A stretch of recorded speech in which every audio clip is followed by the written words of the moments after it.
Uh, Hi.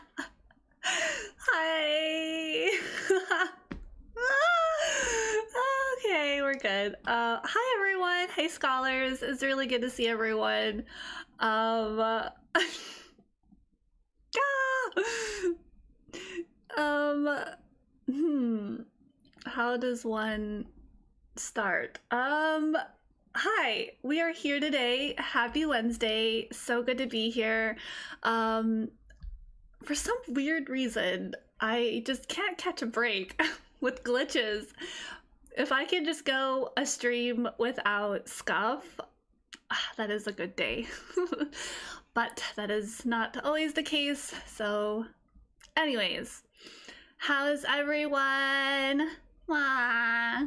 How's your week been? You want to do a little bit of check-in as I figure out that would, yeah, but that wouldn't be a real post stream though. That's not realistic. That is my signature. Don't take it away from me. Yeah, and another thing, I'm always just checking to see if like Twitch is gonna work someday, but I guess not. So well, it is what it is. Yeah, I was literally the one last thing that like I remembered was oh, I need to do music. One of these days I'm gonna figure it out, but today is not the day. Today is not the day. Yeah, it has been yeah, like I don't know. It's for me. It's still the weather. Like, anyone else feel that the weather's cold? It's like, has it gotten warmer for some people?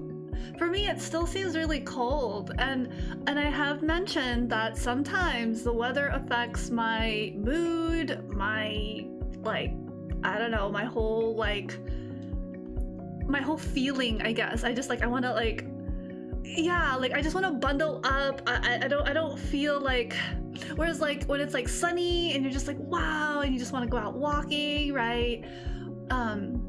Sometimes when it's cold, I don't know what to do. So yeah, that's been kind of a thing. It's been warmer for you? Okay, so sometimes it's like warm, sometimes it's cold. It really just depends, right? I don't, so yeah, that's an interesting thing to continue kind of like thinking about, like, does the weather really affect our,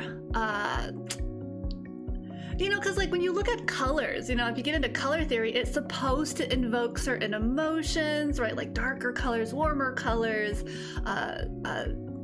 whatever, you know, like reds are warm or associated with like something strong, and then like cool colors are supposed to be calming and whatnot. So I take that with a grain of salt, because you know, you can always like think outside of the box and be like, well, I want to be an artiste and not think that way. So sometimes I try to like persuade myself not to be gloomy on a cold, gloomy looking day. Like I'm trying to tell the sky, turn that frown upside down. Why are you looking so gloomy today? But other days it's like, oh man, I feel it too. It's cold. Yeah, no, for sure. Like, especially with like winter, we're like coming out of winter, getting into like spring, right? Again, it depends where you're at in the world. Sometimes you're like somewhere really tropical. It's just warm every day. So really interesting. Let's see. There was something I needed to do, and I'm just, I wanted to set it up for later. Okay, so that's set up for later. Okay, so I guess we'll just get started with stretching. Yeah, okay, please timer, don't fail me. Haha, the timer. It was so weird. Like I don't know when the timer, it was like set, and then like when I started it was like something else. I was like okay, that's why I was like but we got the timer. There it is, right? Ta-da! 5 minutes. We gonna stretch. Honestly, I was gonna like skip stretching, but I was like, you know, I like stretching. Yeah. So All right. stretching. So yeah, just like check in with everyone. How are we feeling? How are we in terms of our mood, our body? Are we feeling any tension in our body being stored somewhere? Ooh, I'm hearing some cracks in my spine. Ooh. Are we holding tension anywhere? In my reflection, as we reflect, and as I model some reflective thinking and express that in such a way that is constructive, I noticed that, you know, it was brought up kind of like last stream where, you know, sometimes people fall off of routines, and that's I think that's normal. And then, you know, if we catch it, we go back to our routine. I think for like maybe like a week, I stopped stretching because I was like, oh, you know, I feel fine. Like, why stretch, right? I don't need it. So maybe for like, yeah, about like 6 or 7, yeah, like 5 or 6 days, I didn't stretch because I was like, I'm good. And then like maybe like yesterday, I started feeling a little bit more like rigid, and I still didn't stretch. And then it hit me this morning. I was like achy. I was like, why am I so achy? And I was like, I haven't been stretching for like 5 or 6 days. That makes sense. And then it was weird. And I expressed this to you guys, the scholars here tuning in, that like maybe was it like the 3rd or 4th day, I was like, oh, I wasn't sure if I wanted to stream and exercise, you know. But then today was a bit of a turning point for me. I was kind of looking forward to exercising actually, and showing up. So that was kind of a new little shift, and it made me reflect on some of there's multiple topics here. It made me think about like, oh, when you start something new, like learn a new language, trying something new for the first time, it's really easy to convince yourself not to do something. And it's something as simple as even like stretching or like any kind of routine, like planning or journaling. And so, you know, like recognizing that and then being like, oh, well, let's weigh out the pros and cons, right? It's more beneficial. I get more benefit from stretching in the long run. And I get more, you know, clarity and organization when I write things down, or when I process my emotions through reflection and writing. That way it doesn't feel as like congested or heavy. So yeah, and I think having this kind of every Wednesday be like a workout is really helpful, to kind of create just a little reminder that like, hey, you know, show up and be present and do the thing that you know is good for your mind and body. It's funny because like sometimes I don't wanna exercise, but then like I'm thinking like, oh well, but let me just try. Let me just show up and be present, because there are days where I feel like I don't want to do anything. It's cold. I just wanna stay on the sofa, wrapped up in a little blanket. But actually, even though that's a really nice thought, I have been fairly productive in getting a lot of things I need done. But there's like a cost. There's like a time cost thing. I forgot what it's called. Maybe an economicist or a person who's in finance. It's actually a financial term. Cost benefit? No. I hate it when words slip from my mind and mouth because I can't say it then. Not cost fallacy. I don't think that's what it's called. Also, hey Panda, it's good to see you. Good evening. Ah, yes, like a porrito. Yes, I am. Yeah, like I don't know for other people, depending on where you're at in the world and like the climate and cost benefit. Yeah, I think it's more like cost benefit. There we go. Yeah, so like when I do one thing, I can't do other things, but you know, it's like that. But so yeah, so now there's 2 topics. Well, there is our stretching. Let me see if I can. I'm quite the yapper. Let's see. Dun, dun, dun. Haha. We're going. Oh wait, no. But you know what?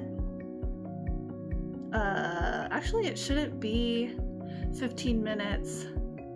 An ability to multitask. All right. So first, I'll show you multitasking. All right. Here we go. Here we go. Ah. No, you asked about burrito, and I was talking about the weather, and that's what the topic of being a burrito and staying cozy and warm, because it's really cold lately. It's still cold. I don't know why. It's like should be getting into spring. Spring, hurry up. Where are you? And then speaking about like, I was just doing a little check-in and not sure if this like motivates anybody to, you know what? We're just gonna cycle for 15 minutes. Okay, you know what? I don't want to mess with the clock because I don't want to do that no more. The clock has been giving me a lot of problems. So we're actually just gonna do 15 minutes of cycling. I'll have to document that today I did 15. Here we go. Still 2 more months, right? Yeah. All right. So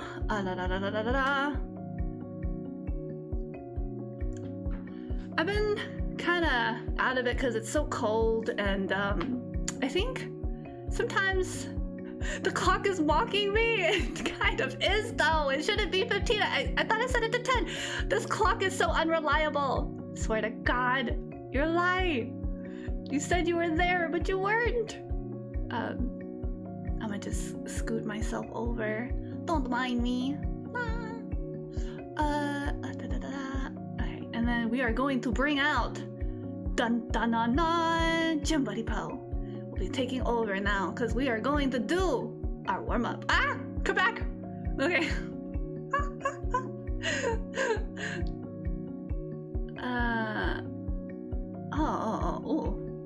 I didn't know that could happen. Let's see. So, let me just. You know what we're gonna do? We're gonna be doing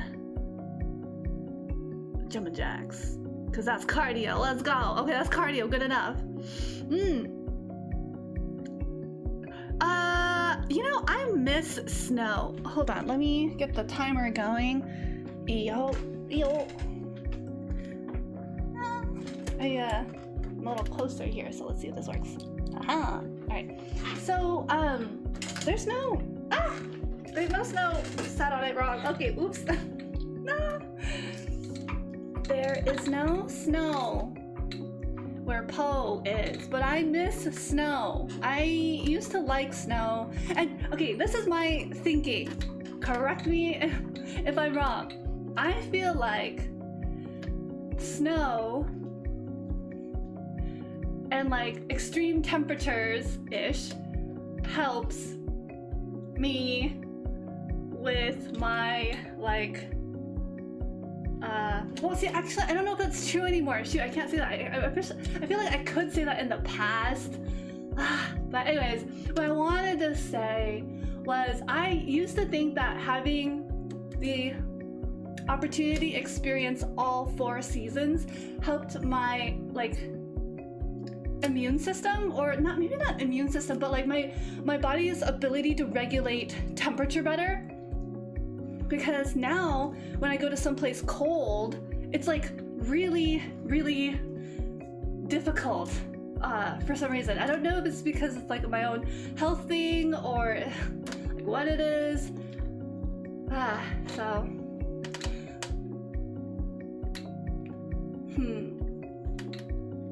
I need to think about that more. Anyways. Yeah, 4 seasons is nice because you get to see, like, I feel like Japan has all 4 seasons in certain places. Like, they get snow. They have a rainy season, which I never really experienced. I've experienced hail before, which was interesting, and thunderstorms, but they're not like the rainy season in Japan. Oh, freshly fallen snow.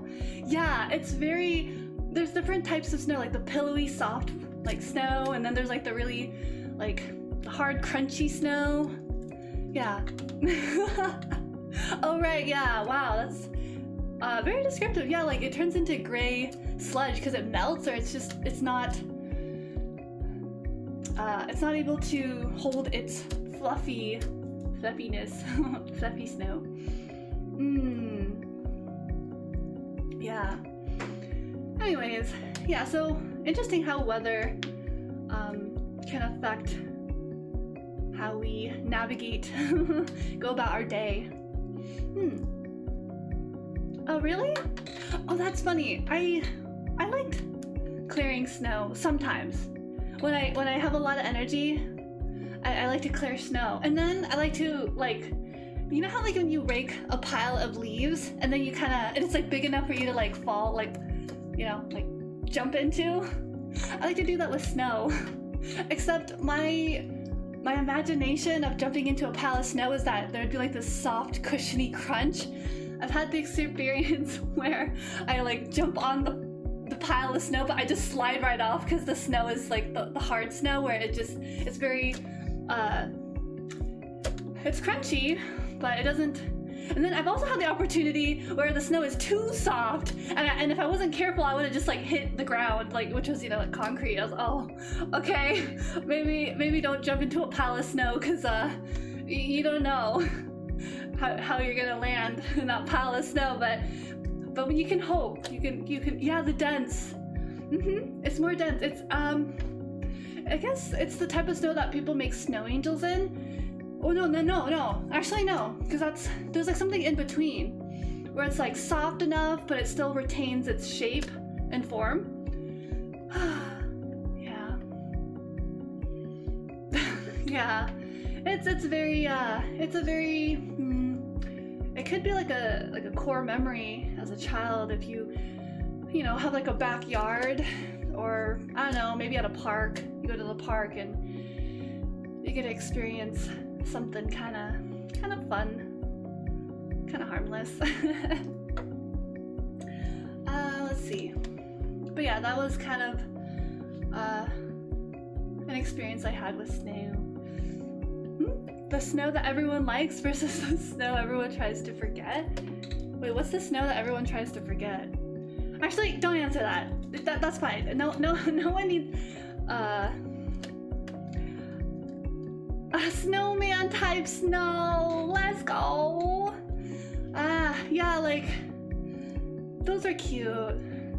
So when I made a snowman, like I don't know when the last time I made a snowman, I didn't have like little rocks or pebbles, or I guess I found some branches somewhere, and I didn't have like a scarf, or you know, I didn't have like a little hat or a little beanie hat to give to the snowman, so my snowmen were always just kind of dead inside. It was just like one nice, like perfectly sculpted base for the snowman, but then I would run out of snow to make the next like body part, or like, you know, and like my head of my mind thinking in my head I'm thinking the perfect snowman must have 3 components: a face, a torso, and like a base. But my snowman was always comprised of a very, you know, good base.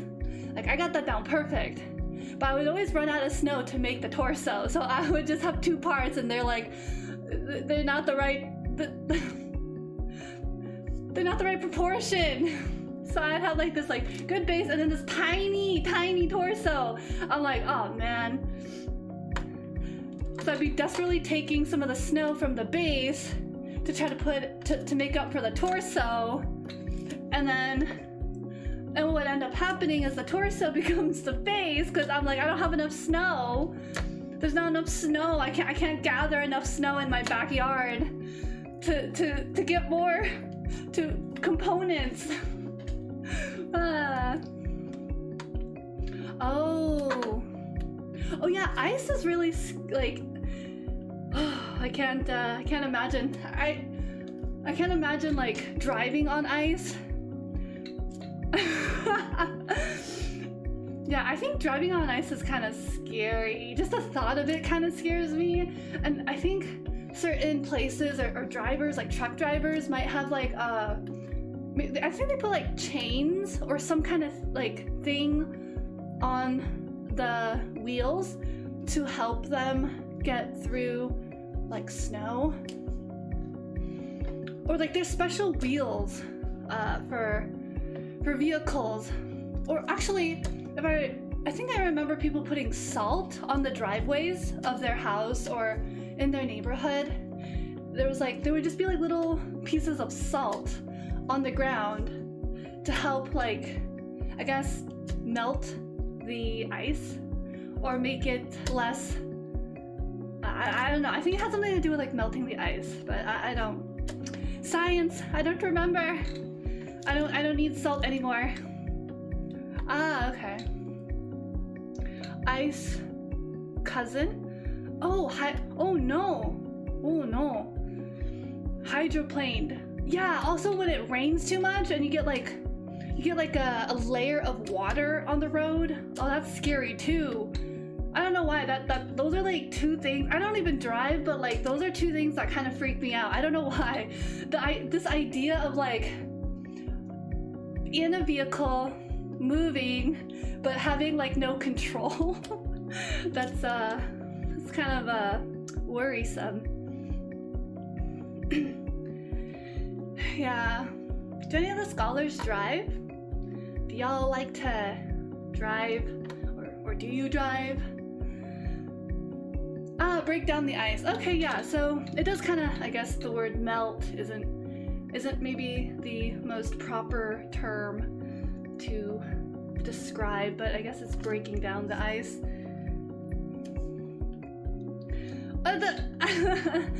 Oh yeah, I wonder where that saying comes from. At that point, all you can do is just pray or slow down. I mean, I don't know. Maybe y'all can just slow down when driving in these kinds of spaces. Yeah. Whew. Still pedaling, y'all. I'm still doing my my cardio. It also makes it so it's easier to walk on. Oh, right, yeah, because sometimes when I walk on ice or something slippery, it's good to have a grip, like in terms of if you have like shoes or boots that have like a nice grip. I've definitely slipped on ice. Not fun.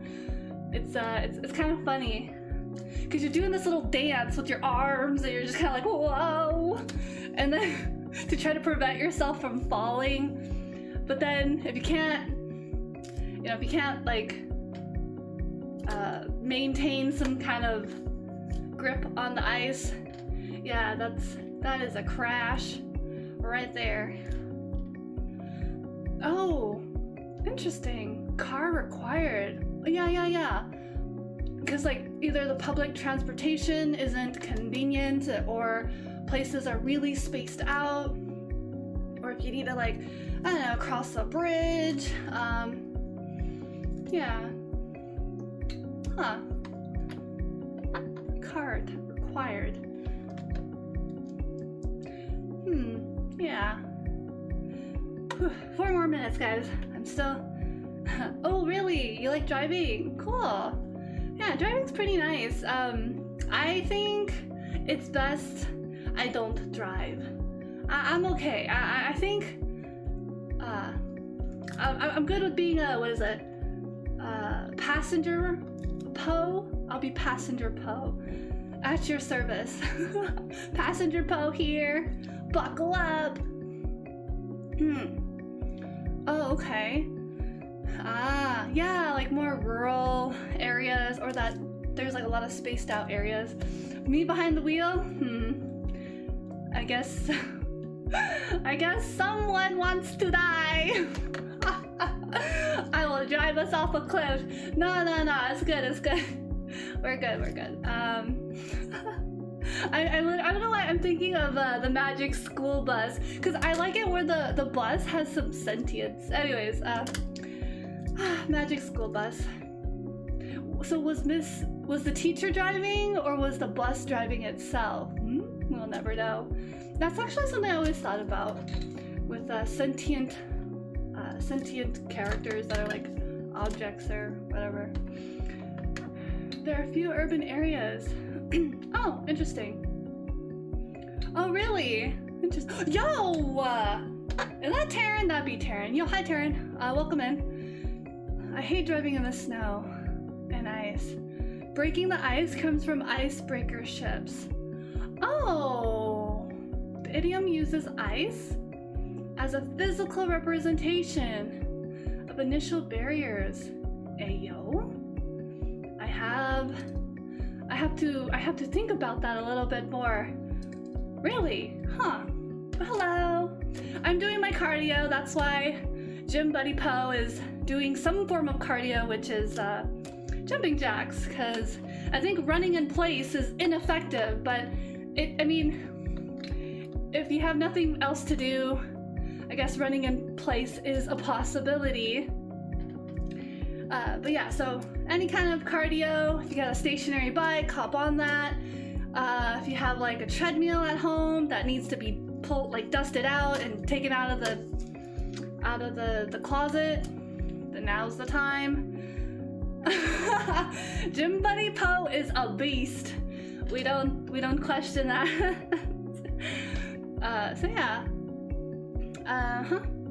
I'm feeling kind of warmed up, so that's pretty good. That's, you know, so still pedaling, just chatting casually, you know, just talking about random sorts of things, weather, ice. Started talking about the magic school bus long after I'm dead. Gym Buddy Poe will still be doing jumping jacks, even on my grave. Oh my goodness. Good stuff. Yeah. But yeah, so it's kind of interesting to. Oh, how's the Poe? Poe is good. Yeah, there were some. I didn't get to talk about some of the things on my mind, but that's cool. It was more like, oh, some updates, and I've already kind of communicated it with some folks.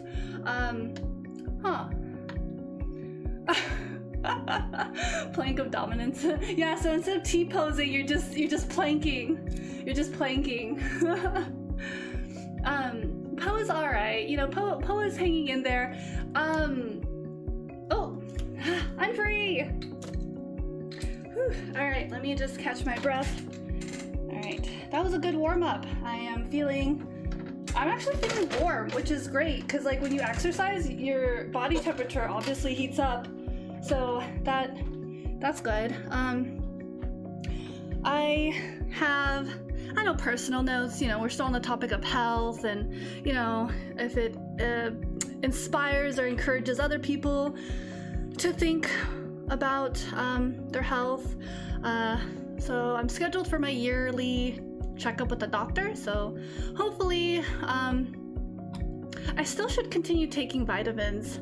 That's another thing. Earlier we were talking about routines and like how it's easy to fall off of routines, and like, you know, we just kind of like continue back to the routine, you know, whether it's journaling, exercising, I don't know, maybe it's something specific to you, like, you know, taking a vitamin supplement, or I don't know, journaling, planning. What else is there that people do that they can follow?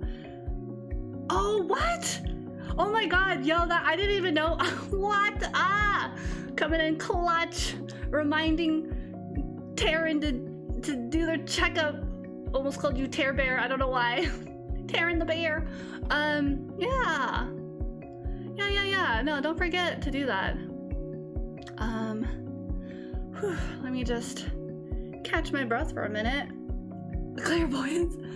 Oh, well, okay, so if you're like, obviously we're all healthy, like, you know, there's no reason if you don't need to get a checkup, that's fine. But, you know, like if you know, for me, it's like, it's interesting because like my fatigue, I'm still trying to figure out like my fatigue, like a Care Bear. Okay, yes. Care Bear Taryn needs to get his checkup. Care Bear is cute though. Yeah! Care Bear. Oh, I don't know why my arm did that. I just need to adjust the sensitivity. Anyways, yeah, so... Oh, okay. Guess it's, yeah, nighttime for some people over yonder. Oh, working on it. Yo, hello, Lost Rain. Good to see you. Hi. We just completed our 15-minute warm-up with the cycling, and that was good. We had a bit of a late start. I did want to recognize that. And then we're gonna go ahead and do our push-ups. We're gonna push through today and do our best to get the exercise going. We're gonna keep at it. Let me see. I gotta get the yoga mat and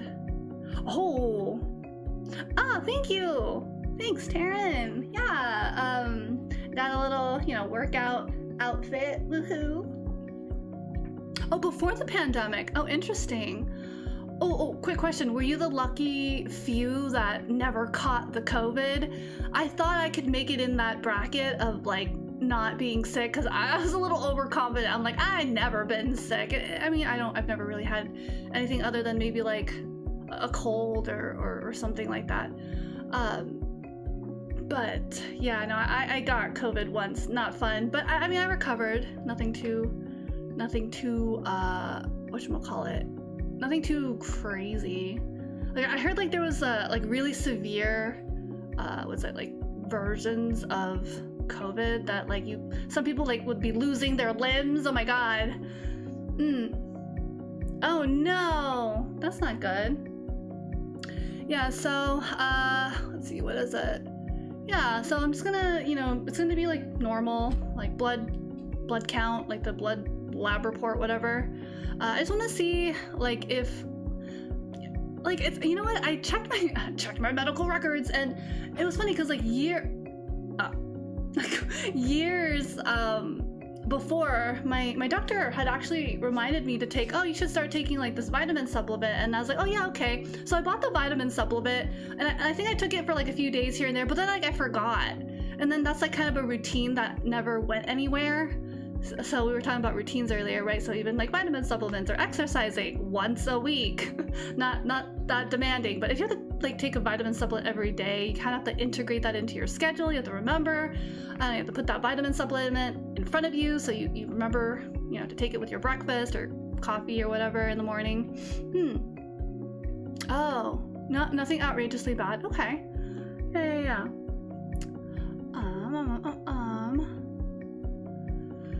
Oh gosh, the plague. You got COVID twice. Unlucky. Very unlucky. Yeah, it really does get you when you least expect it. You think like, I'm healthy, I'm invincible, nothing can stop me, and then bam! Slap in the face. You thought, but life said otherwise. Yeah, no, that's definitely hitting. It's kind of different. I don't know when you realize like, oh wait, I'm no longer immune to like, because like for me in reflection and just kind of reading about like different age groups and their health, I think when you're younger you can kind of bounce back, whether it's like I don't know, like even emotional, mental stuff, we kind of like process it differently and all of that. So that was pretty interesting. I think the more people got COVID after the lockdown. Oh right, yeah, because it was still kind of like around and just kind of there, but it wasn't so bad that you couldn't like go about your day, I suppose. Yeah. Yeah, it's just depends on like what I guess variation or version you get, and like how your body can adapt / fight off those the virus. Or I had an interesting discussion about like the virus and like a virus versus a bacteria. At that point it was one of those super contagious variants. Oh, yikes. Yeah. They still recommended wearing masks, practice like social distancing, practicing more frequent, you know, hygienic practices. I don't know what else to call it.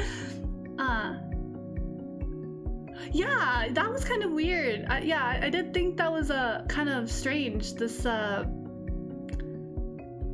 when COVID, yeah, like COVID never happened. What? But no, but like the result like of COVID was, it still kind of rings. It's still echoing in society, and I do think it's kind of strange how yeah, people just kind of just didn't want to acknowledge that it made a big impact or whatever.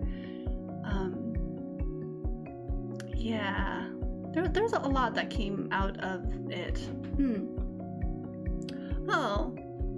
Oh no, it might be yeah, and then there's folks like King just be like, well, I'm sick, I'll just make other people sick. It's not that bad, they'll live.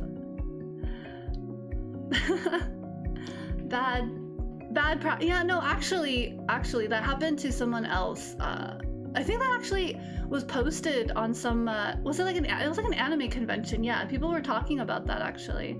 I'm surprised that they call it the con flu, and I don't want the opportunity to experience con flu because that sounds really disgusting. Ew. I don't know, I guess disease and germs and bacteria and viruses in general are just all bad, but like don't want to think about it.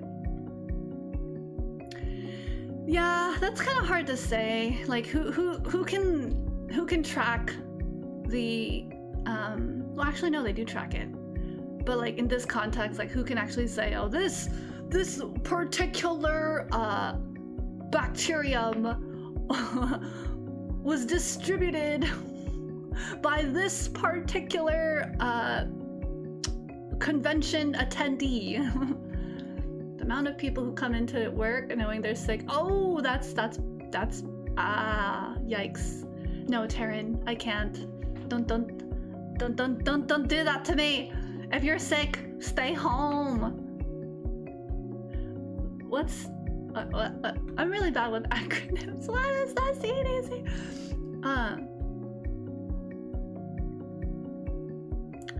So anyways, stock. Okay. Alright, so I guess there's no escaping it. Scholars, folks, exercise enthusiasts, we must do Center for Disease and Control. Sorry, brain is all over the place. Yes, the Center of Disease Control could, yeah, they could, but I don't, yeah, they're not gonna yeah, I guess there's a lot of research for that.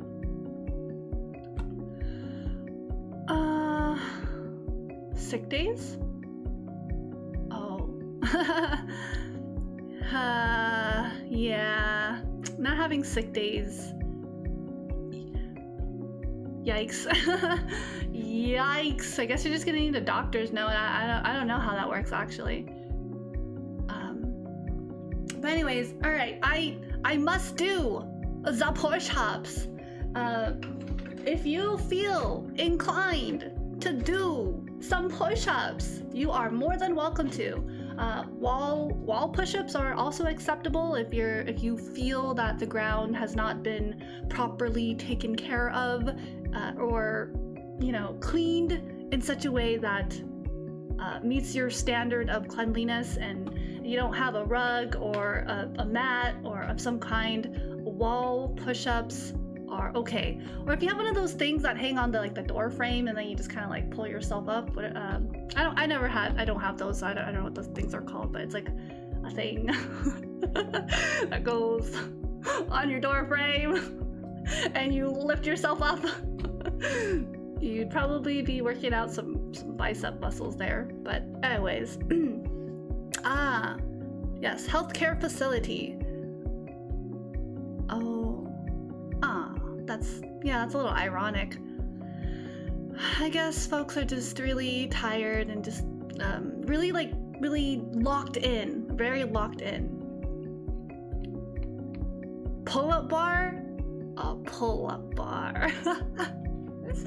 Yeah, that thing. It's a bar, and you pull on it, and muscles are being activated, and you're getting stronger. That thing. Hi, I'm Poe. Okay. I'm trying to think. I thought there was like a proper name for it though. No? Pull-up bar. There's different kinds of pull-up bars. Yeah. A bar that you pull up on? You mean a pull-up bar? Yeah. Welcome to my brain. Alright, let me see. Actually, I guess I can see if the other music plays now. But we'll see. The bar thing that you pull up on? Ah, yes. The good old Poe in the year 2026. You can work on different parts. Ah, pictorials. That's true. Yeah. Right. Actually, now that I'm thinking about it, right. Yeah, like there's this. Huh, yeah. Makes its return? Oh, I'm being quoted now? Oh, do I have to say something funny?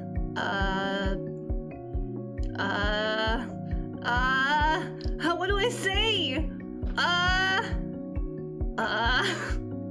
I'm gonna do push-ups now, guys. All right, give me a second. I gotta set up. Shoot, I need a vacuum. It's like I'm looking at the ground, and I was just saying that we need to clean the ground, and now my floor is kind of messy. Anyways, my brain is just kind of like, don't worry about it. Worry about what? Now I'm worried. What's going on? What's happening?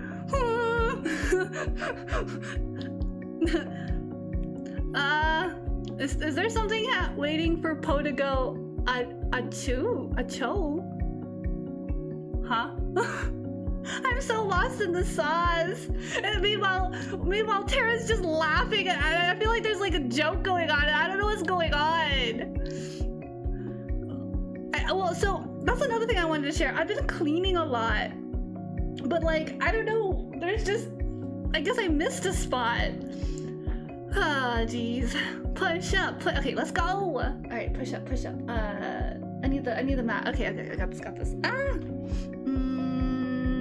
I am going. We're going to bring push up. Ah. I see.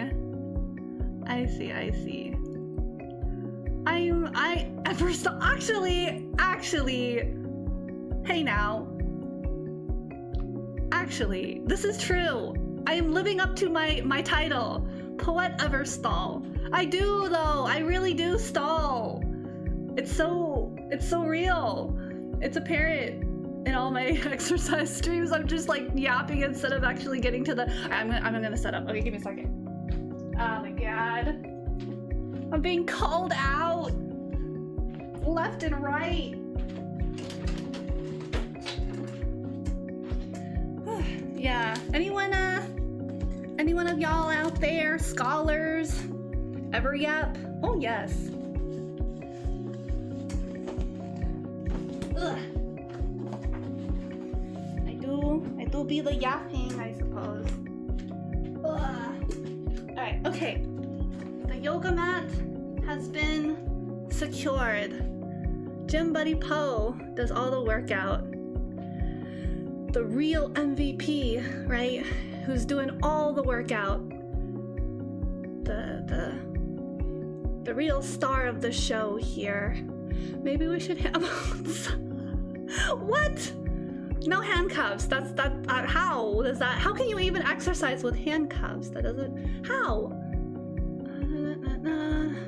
Push up. Go do some push-ups. Okay, let me just. Huh. Nell could just fly away. No, but if Nell flies, they'll be dragging me along, no? Like, hello? I just imagine poor Nell is just like, you're too heavy! We can't escape this! I'm like, no! It's gonna be chaos, dude. Absolute chaos. Yeah, that is exactly what would happen. There's no escaping. Now Jim Buddy Poe is oh my gosh. I don't even know how you guys come up with these side quests, I don't know, side stories, side tangents.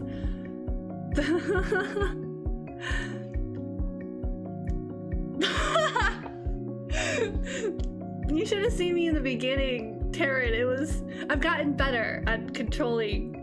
I'm not gonna do it now because I have placed Jim Buddy Poe in the perfect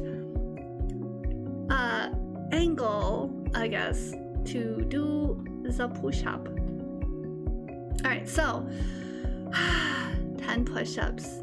Here we go. I'm gonna do it. Help. Before I do that, I want to try to change the music, but I can't do it in an elegant way, which is a little distressing because I don't know. Okay, I'm just gonna here. There we go. Wait, no. Oh, there we go. I think we're still good.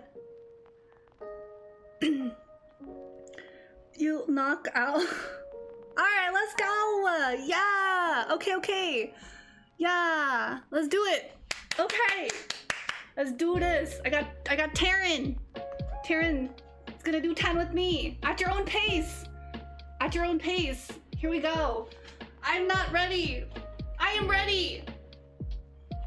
I'm not ready. No, I'm not ready. Hold on. I'm not ready. I'm not ready for this.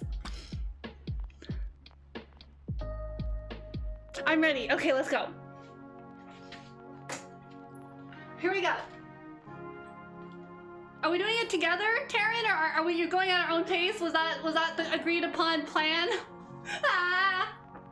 I really hate push-ups. I hope you guys know that.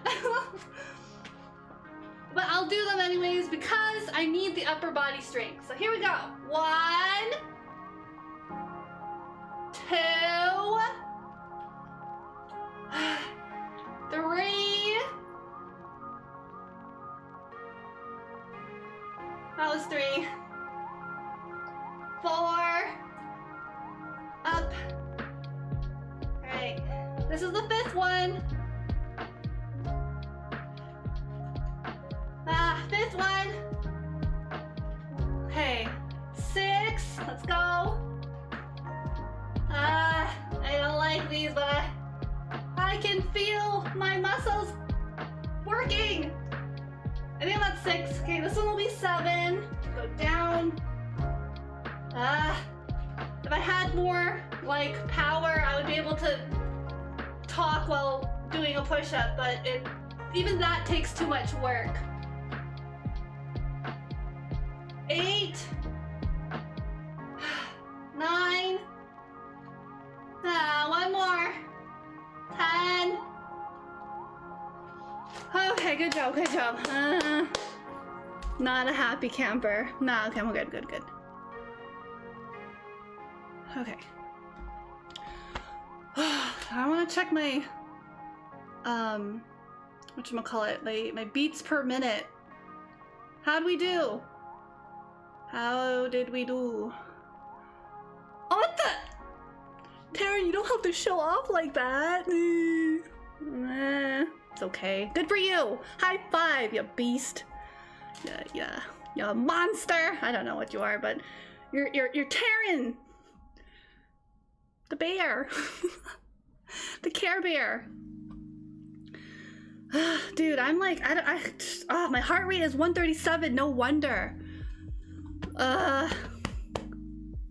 Dude, I don't know. I thought I was mentally prepared to do to do some push-ups, but like I psyched myself out.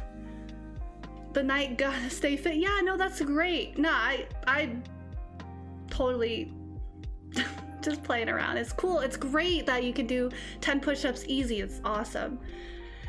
Yeah, the Terran, the Care Bear, the Beast. Whew, I am catching my breath from that. 144 beats per minute just from doing 10 push-ups. Ah. All right, okay, I missed something, which is why I said, wait, I'm not ready, because I wanted to read some comment, but I wanted to also lock in.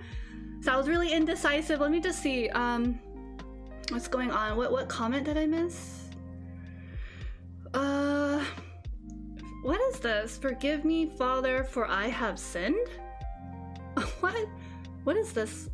Is this like is this a quote? What is going on? Wait, what? I have locked in Spider-Man for the time on quick play. I'm about to be the bad random Spider-Man bot? What? That doesn't even sound like a quote from any movie. I mean, I don't even know any movie. Like, is that... What? I have no... Yeah, no, Panda's right. I don't know what you're talking... I'm so sorry. Am I missing something? Wait, what? Huh? I'm sorry. Please explain. I have the Poe brain. Did I miss something? Wait, how does push-ups... What? Nah. Wait, I'm so confused. Is my push-ups related to a Spider-Man quote or situation or something that happened? Did I miss something? Okay. All right. I wanted to be part of this thing, but I think I don't know what's going on. Oh, Marvel Rivals. Oh, wait, Marvel Rivals has Spider-Man? I never played. I saw it. I thought it was kind of cool. Rivals. Oh, Marvel Rivals. Let me see. That is weird. What? Marvel. Oh, yeah. Oh, okay. So they do have like Wolverine and looks like Captain America and Thor and looks like Venom. They might have Spider-Man. I've never played Marvel Rivals.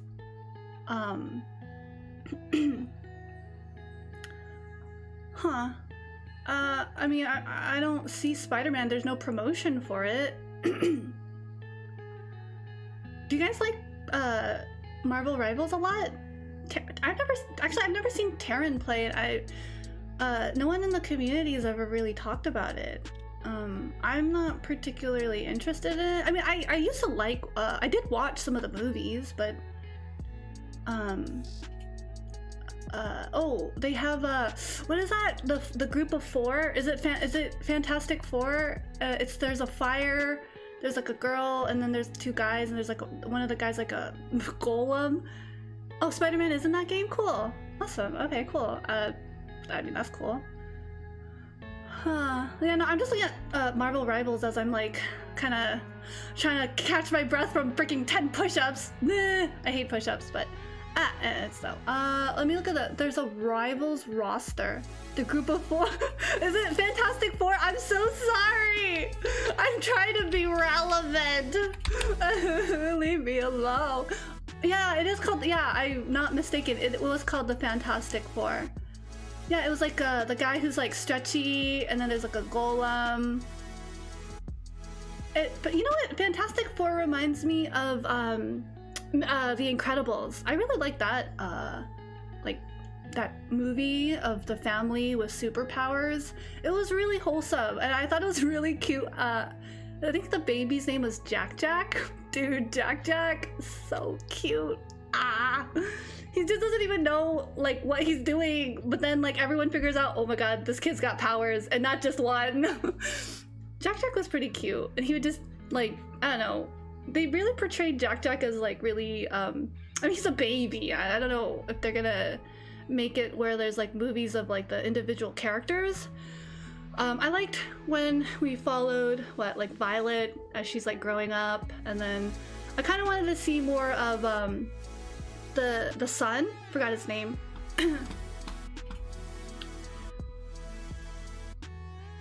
Let's see. Fantastic Four. Mr. Fantastic, who's elastic. Invisible Woman. Ah. Yeah, Human Torch. And the Thing. Oh, okay. You never saw Incredibles 2? I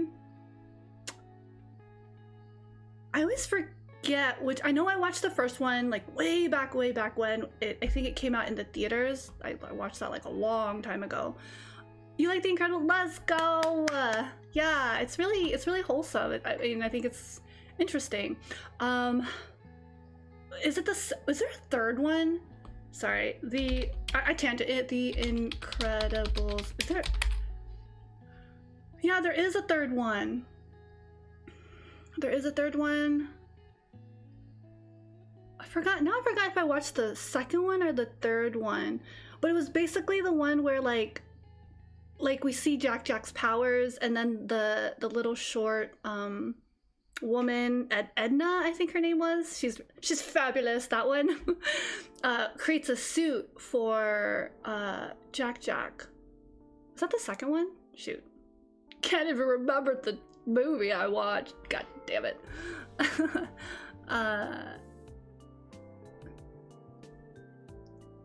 Yeah, I only watched it like once, and and then like yeah, Edna. And then like we're bombarded with so much media, and that's like another topic that I could get into is like I've been meaning to do this thing where oh no, what? Don't what? But I just typed in The Incredibles 3 and it's telling me that I don't know if it's real. I mean, it's telling me it's 2028 concept trailer. And then there's another one, Incredibles 3 official trailer 2026. I mean, I'm not reading about it. Incredibles 3, like everything to know about the franchise. Well, I don't know. No, there is. It's gonna be it's scheduled for 2028. Sorry, did I say 2023? So The Incredibles 2024, then The Incredibles 2. So I must have watched, yes, I think I watched Incredibles 2. Herp derp. I watched Incredibles 2, which I believe, yeah, they introduced Jack. I'm trying to refresh my brain, but it's like loading screen. What? Now there's fake AI trailers? I am so confuzzled. Like, what's real? No. It says Incredibles 3 on the Wikipedia. But then again, I don't even know how you edit, but I don't know why. Like, it could be wrong too. You know, I'll just leave that alone. I don't know what's going on. All right, I think I recovered from my first set of push-ups. I think I'm ready. Let me just double check. Yeah, my not blood pressure, my BPM, my beats per minute, my heart rate is back to normal. Oh, what? There's fake AI trailer YouTube pages? How are you guys finding this? Is this like on your feed? Why don't I get that on my feed? What, like all I get are like mental health, I don't know, other YouTuber recommendations. And I'm like, okay. First time you even played Spider-Man?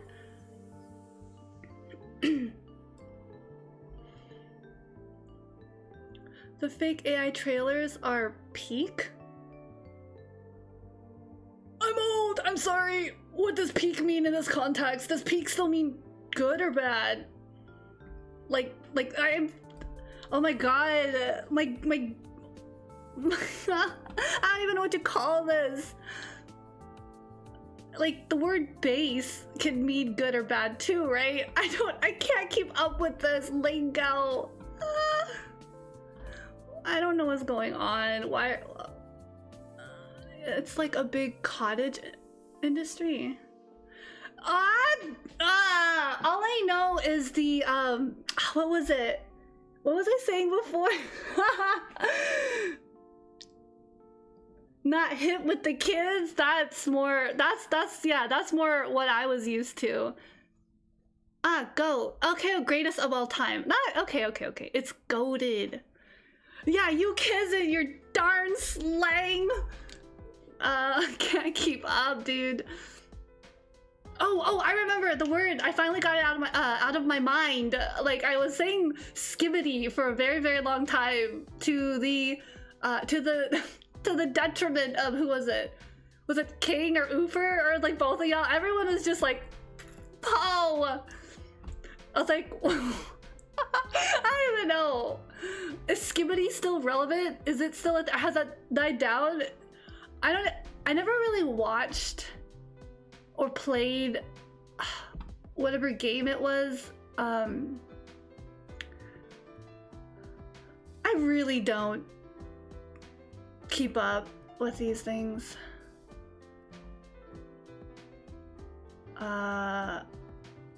It's so outdated. It's about 67 now. All right, well, you and your I don't even know what you call this. It's like, yeah, it's like slang.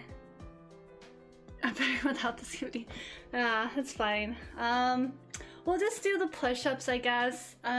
We'll just reel it back here. 10 push-ups. Are you ready? Perrin, are you ready to do 10 push-ups?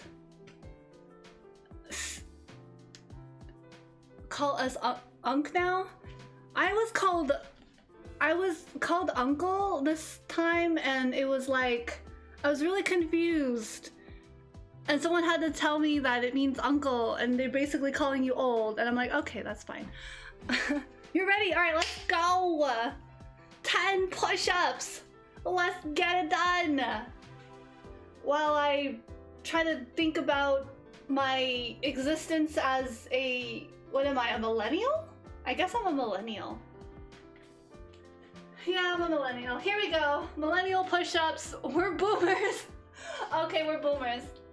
All right, here we go. 1, 2. I'm doing a little bit better. 3, 4, 5, 6, 7. Okay, that one, it's getting a little bit more challenging. 8. 2 more. 9. Okay, 1 more. 10. Alrighty. Whew. Good job, good job. 10 push-ups. The second set has been completed. Whew. Good job. Got this, thank you. I don't know, at some point I imagined Taryn to just be done with his set and then just watching me do my set while struggling. This is another thing. How are you doing your push-ups, Taryn? Are you doing the push-up where your elbows, when you bend them, the elbow is tucked by your rib cage? Or are you doing the push-up where you're just like bending your elbows outward? I noticed that. I was like, oh, I'm doing the bending elbows outward, because I think right now I can't, I'm not able to do I think they're military push-ups. I'm not able to do the military push-ups, so. Oh boy. But it would be nice if I could do military push-ups. I think if I did military push-ups, it would be a little bit longer. Tucked towards ribcage. Ah, nice. Then you're working your triceps and a bit of your biceps. That's awesome. Huh, very cool. Very, very cool. Good job. Ah, yeah. There's something I wanted to do, which was work on upper body strength using dumbbells. Because because there's some really awesome exercises you can do with just a dumbbell or whatever. But I haven't gotten to that yet because I think I'm forgetting. I need to like write it down. I don't know when to like integrate it into this chaotic schedule of mine right now. Hence why I'm only streaming once a week, because I'm still figuring out a few things. Got the doctor's appointment. Oh, just quick check. Taryn, did you actually schedule your doctor's appointment? He's like, oh shit, I forgot again. Or I don't know how everyone schedules their appointments these days. I feel like it's easy to do online or on an app, or you could just give the office a call. Flies? What is flies? Let me check you out. Is that a workout? Flies. Ah, okay. Okay, got it. Guess yeah. Oh, what? So you can't call, but I suppose you could, if you have the app. I don't know if your institution, I don't know if your doctor's office has that. Were you affected by the nationwide Verizon outage today? There was a nationwide Verizon outage? What is going on? What? No.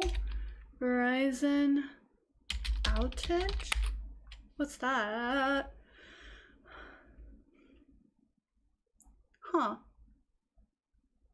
No idea. Okay. Why don't you just message them now? They'll get to it tomorrow. You're gonna forget. Bet. Oh no, the music did it again. I knew I was gonna do this.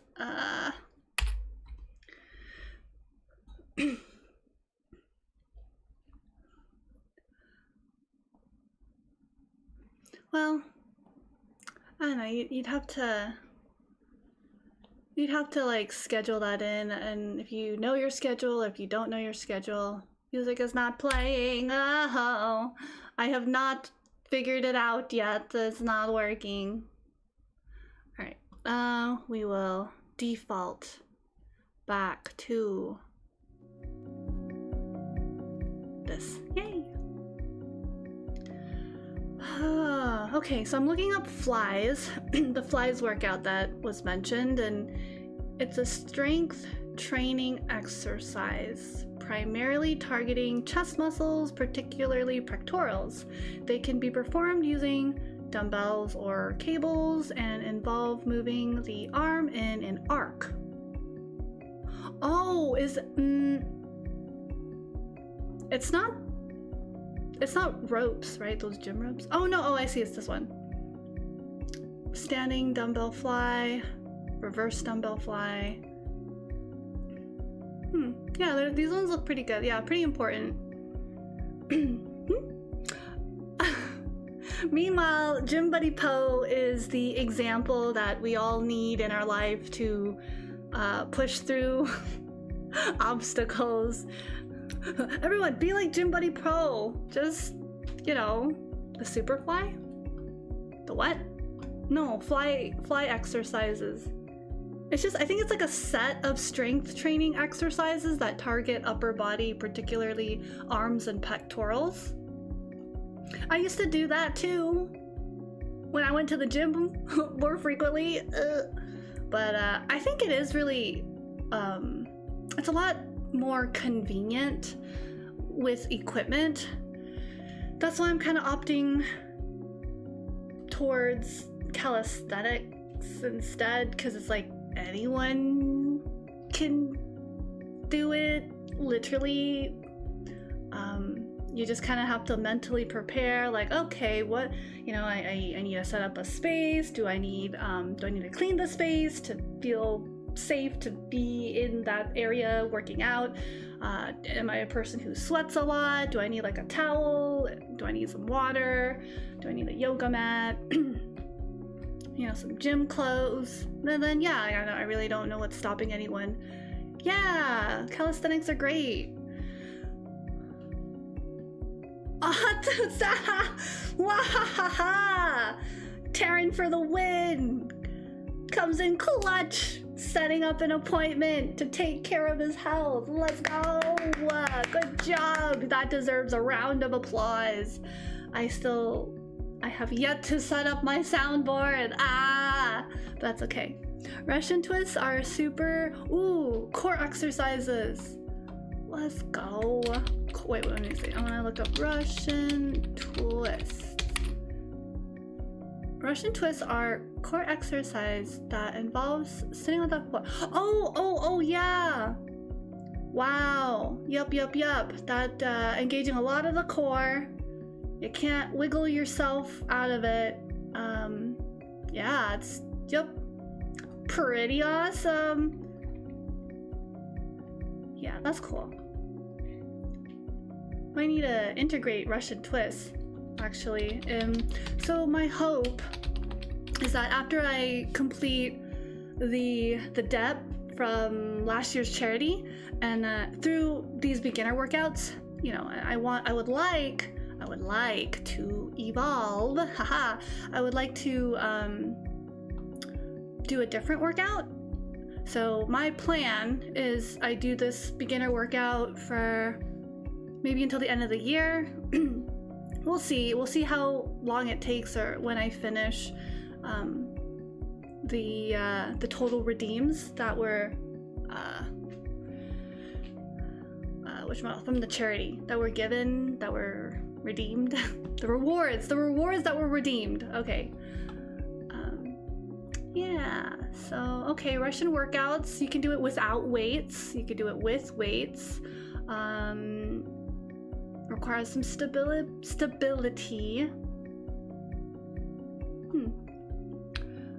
You started to but Russian twists don't require any. Yeah, exactly.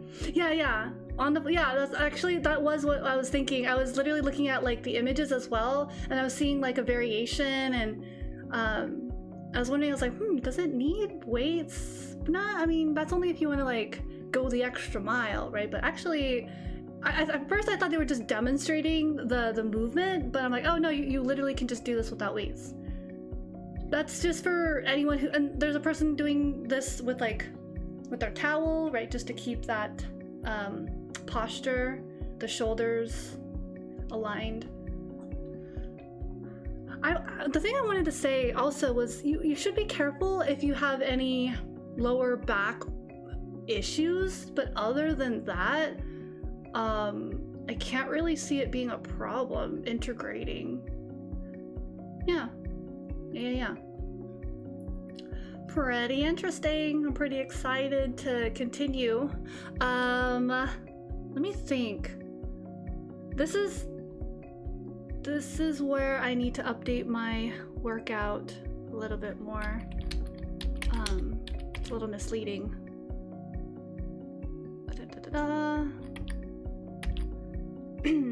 Okay, so I think I've only done 2 sets of push-ups. Yeah, thank you. I was looking at my workout routine and I just I had to update it. Yeah, 1 more set. I think I'm ready for it. Kind of, sort of. Like, I'm ready. At the same time, there's like mental resistance, and that's another thing. With physical exercise, for me, and maybe for others, I don't know, maybe for people who don't have this problem, that's great. But there is a mental component, and it's like very apparent how much of a mental component it is. Because when I, work out with other people or friends who don't have the mental barrier or resistance, they're like, nah, just do it. Like, just do it. And so like I have to continue to like remind myself and like motivate myself internally to be like, okay, you got this, just do it. There is always that like resistance, like, oh, I don't want to, and it's like, nah, just do it. And then when you're locked in, just do your set, you're good, right? That's another thing I need to do. I need to make a post-workout protein shake. That's what I was forgetting. There was just so many things. I need to start writing down a list of like things my routine for working out, because I really feel like the post-workout protein shake has been very helpful in speeding up my recovery. And I kind of noticed like, oh hey, you know, like this is pretty good. All right, no more chatter. It is time to do the last set of push-ups. All right, once again, anyone, scholars, exercise enthusiasts are also welcome to do push-ups. Starting a routine for exercise, it low-key, high-key is.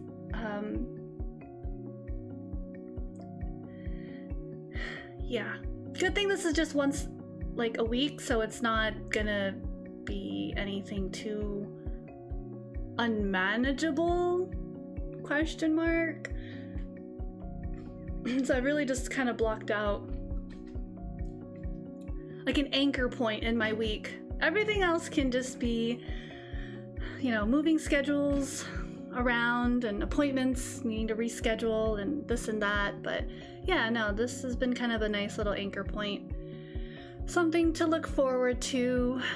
Yeah. Okay, all right. One more set. Got this. If you want to be super fancy, you can do one-armed push-ups. Karen. But yeah. All right, so we will be doing 10 push-ups at your own pace. Here we go. I'm actually gonna try to do the military push-up, the form, military form. Okay, here we go. 1, 2, 3, 4. These are very difficult. Oh my gosh. Military form push-ups are no joke. I'm on 4.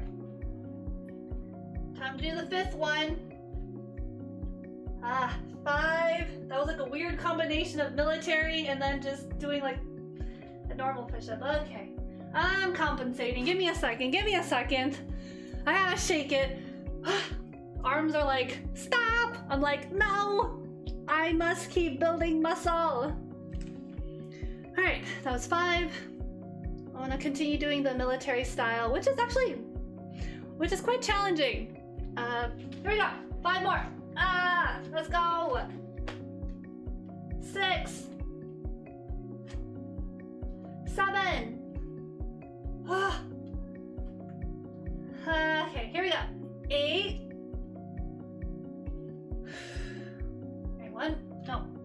This is the 9th one. Okay, all right. One more. Hang in there. Okay. Oh my god. We're good. No, it's good. Yeah, what I'm doing is like, so like halfway through, I think I like I got up and like wiggled my arms, you know, shake it off, you know, that, and then, yeah, continued. It's actually very difficult. I couldn't do a proper like bend. At one point I did like 45-degree kind of little, how to say, not maybe it's like, how to say, 75-degree bend? Anyways, it wasn't the bend that I wanted. It was like, it was not proper form. Let's just, and so it's like not very effective. Wow, geez, what is my heart rate right now? I feel like I just ran around the block. I feel like I just ran around the block. So what is it? My beats per minute, it's measuring right now. It's 130. Okay. It's like I'm brisk walking just from doing some push-ups. Did you have the protein shake? No, I didn't have the protein shake yet. I still need to make it. I actually forgot. What I like to do is I like to create or make the protein shake. I think it's chocolate whey powder. I think it's WHEY, or no, yeah. I don't know what the brand, I think it's like a generic brand that you can just pick up. It's not any, yeah, it's just the WHEY protein powder. And it's like this chocolate flavor because, you know, you can get it in like vanilla or chocolate. And then you just, you know, I use a blender, which I found is really, really good in making your protein shake because it really clumps. I was like struggling because I'm like, I can't drink the protein shake when it's so like chunky. So I use a blender and it's really, really effective in, I guess, declumping or like making the protein shake a lot more smooth. No way, right? Go to gym. Don't even work out. Just go. Oh, yes. Terry Crews. That's a really cool quote. In one of my early streams during the exercise, during my exercise arc, I think it was like I don't know if it was my second or third. I don't even know if it was on my first stream. Yeah, but I actually mentioned there was a period of time where I literally had nothing to do and just hung out at the gym to like get used to it and like got used to all the different like there's different rooms for, so like there was like a Zumba class in one area, like one room, one little space, and then there was like another for like yoga, and then there was like an area for like weights and machines, and then there was another for like there was like a room for stationary bikes. So that room was just all stationary bikes, and there was like mirrors, but like some people went there to stretch. Yeah. So I just like, I was like, oh, I didn't know we had a room dedicated just to cycling. I guess that's where the classes for cycling are. That would make sense. So yeah, I just spent like a day just hanging out, observing, you know, how people use machines, you know, where's the water fountain? Oh, I didn't know they had an upstairs or a downstairs. And yes, yep, just hung out at the gym and then got used to it, was familiar with it, wasn't as like, you know, I don't know, it's like sometimes like if I don't know something, I get kind of scared. I'm like, I don't know. What's the environment like? You know, like what's the people like? Oh, it's dangerous? Yeah, no, thank you. No, thank you.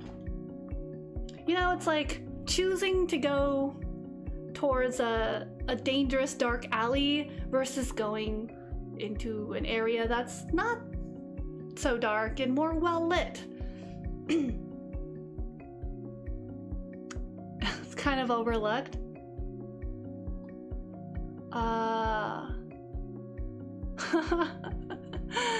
Yeah. Well, it's good to bring positive energy into any space, I guess. Standing there in the gym staring menacingly? No, it wasn't like that. I think I was like, you know, I actually don't remember what, I think I was stretching. I also think there was a space that was, they had those punching bags. They had maybe like 2 or 3. I think there's 2. I don't know if there's like I think there's 2 punching bags. And then, yeah, you could just, you know, if no one's using the punching bag, you could use the punching bag. So it's just kind of like a very communal space. Yeah. Yeah, same. Actually, okay, I'm so glad you said that, Taryn, because I wasn't sure how weird it would sound because it was like a real thing. But it's not the reason why I'm doing streams that are calisthenic. I think I personally, in my opinion, I think calisthenics are very easy to just like get started with, you know, like you don't even have to know, you know, like what an equipment does. So like I think this is like I think calisthenics is just like beginner friendly, don't have to really, you know, it's just your own body and the workout, which is like a push-up or a sit-up or I don't know, what else is that you can do, like the Russian twist or something. Yeah, I actually think right now the reason why I don't want to go to the gym is because it's I don't have a gym membership. It's kind of expensive, I feel like it's kind of what? I'm always what? What? Why did you what? Okay. Am I though? You'll be lucky if I'm. Am I always watching? That sounds so menacing. In that font too. It sounds like a hacker just started. I'm always watching you. You can't hide from me. That's silly. That sounds really silly. Yeah. Okay, so we have completed the last set of the push-up. No problem. Okay, onward to my favorite. We are going to do some sit-ups. Haha. Reverse twist, reverse. Oh yeah, reverse crunches. I think you were the one who mentioned that a while back. So I actually mentioned it on again on a previous exercise stream. I was like, yeah, I think it was like, oh, you know, I was talking to Taryn and Nell, and you know, we were talking about exercise, and then you know, you had mentioned the reverse crunches, and I was like, yeah, reverse crunches. Oh my gosh, they are really cool, like really good to do. Yeah, planks, lunges, leg lifts. Yeah, there's so many avenues that don't require. But the thing is, I think here's another thing to think about is like, I think sometimes a person won't do calisthenics because they think they look or they think they look silly, or they feel silly doing it because like their body's never done a reverse crunch. Their muscles, their brain is like, what am I doing? This is so different from my routine. And so when you're trying to integrate or apply a new routine, there's resistance. And I guess it's just like circling back to what I was saying, like the resistance part, what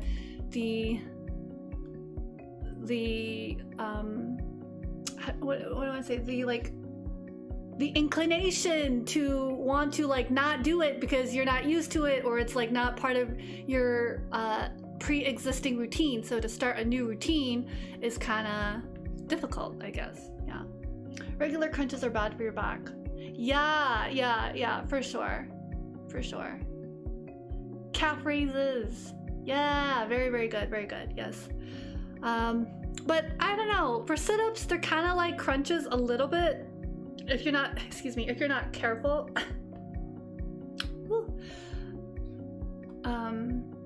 So I just always be careful and like listen to your body if something hurts and then there's like a difference between like a pain that isn't supposed to be there, and then there's like the pain of like, oh, my muscles are being activated, engaged, like used for this particular exercise workout, and that pain is like different from like a sharp burning pain because you know you have a lower back injury or something, and it's just, yeah, I don't know how to differentiate that or communicate that to someone who might not be aware, because then they might think, oh well, this pain is normal because, yeah, it's weird, the pain, I don't know.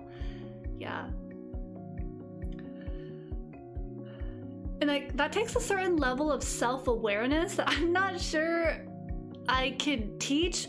And you know, having someone who's like a fitness instructor spotting your form can be very helpful, right? Because they can kind of see like, oh wait, that doesn't look right, you know, do this way instead. It's like better.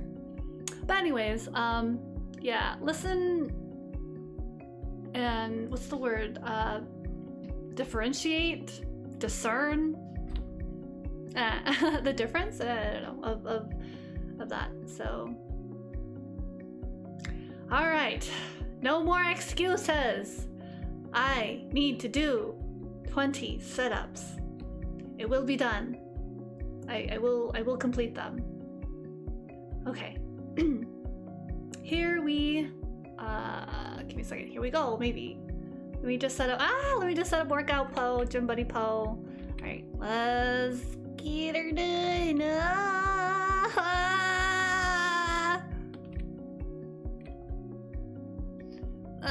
Yeah, just trying to. Okay, is this gonna work? Yeah, it's not working. Wow! It's happening! Okay, this one's good. Good enough. Okay, good enough. Gym Buddy Poe is going places that even I don't know. Okay. Okay. So silly. Alright, flying away. We are doing interdimensional push-ups, I guess. Alright, when you guys are ready, if you want to join me, once again, this is an invitation to do sit-ups. And only sit-ups. Nothing more, nothing less. At your own pace, at your own preferred repetition. If you want to do 20, if you want to do 25, if you only want to do 10. If you need a minute to make space to do said push-up or sit-up, we're on sit-ups now, then yes, that is something that is available to you. I'm here every Wednesdays. Don't worry, it's okay. So I guess we will begin. Ugh.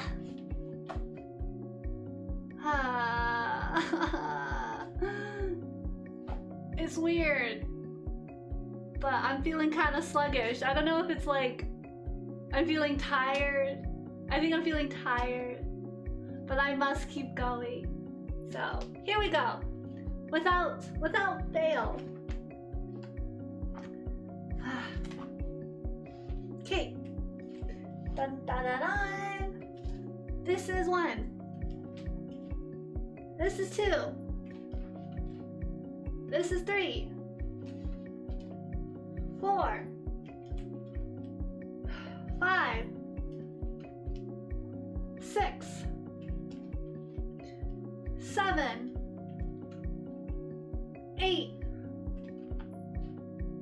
9. 10. Give me a break. I'm just gonna time out for just, like, give me like 30 seconds. I don't know. Oh boy, oh boy, oh boy, oh boy. I think what happened, I did it again. I did it last, not last, like previous stream. I did it in one of my streams where I was crouched down. And so like now my leg is kind of like numb. So I need a minute. I gotta shake the weird numbness away. So uncomfortable. It's like mostly in one leg. It's like has something to do with blood circulation, I guess. All right, manageable. Okay, we're at 10. We keep going. 11, 12, 13, 14, 15, 16, 17,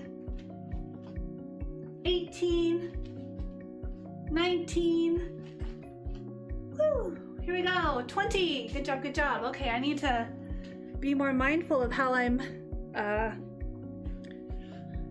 sitting, standing, I don't know. Oh, we have a follow. Welcome. Arbus, if you're out there, thank you for the follow. I am very confused as to why my alerts are not working. I thought I fixed it. Oh, sad. Very sad. There is sadness in the air. I am sad. Oh, that's so weird. Oh my gosh.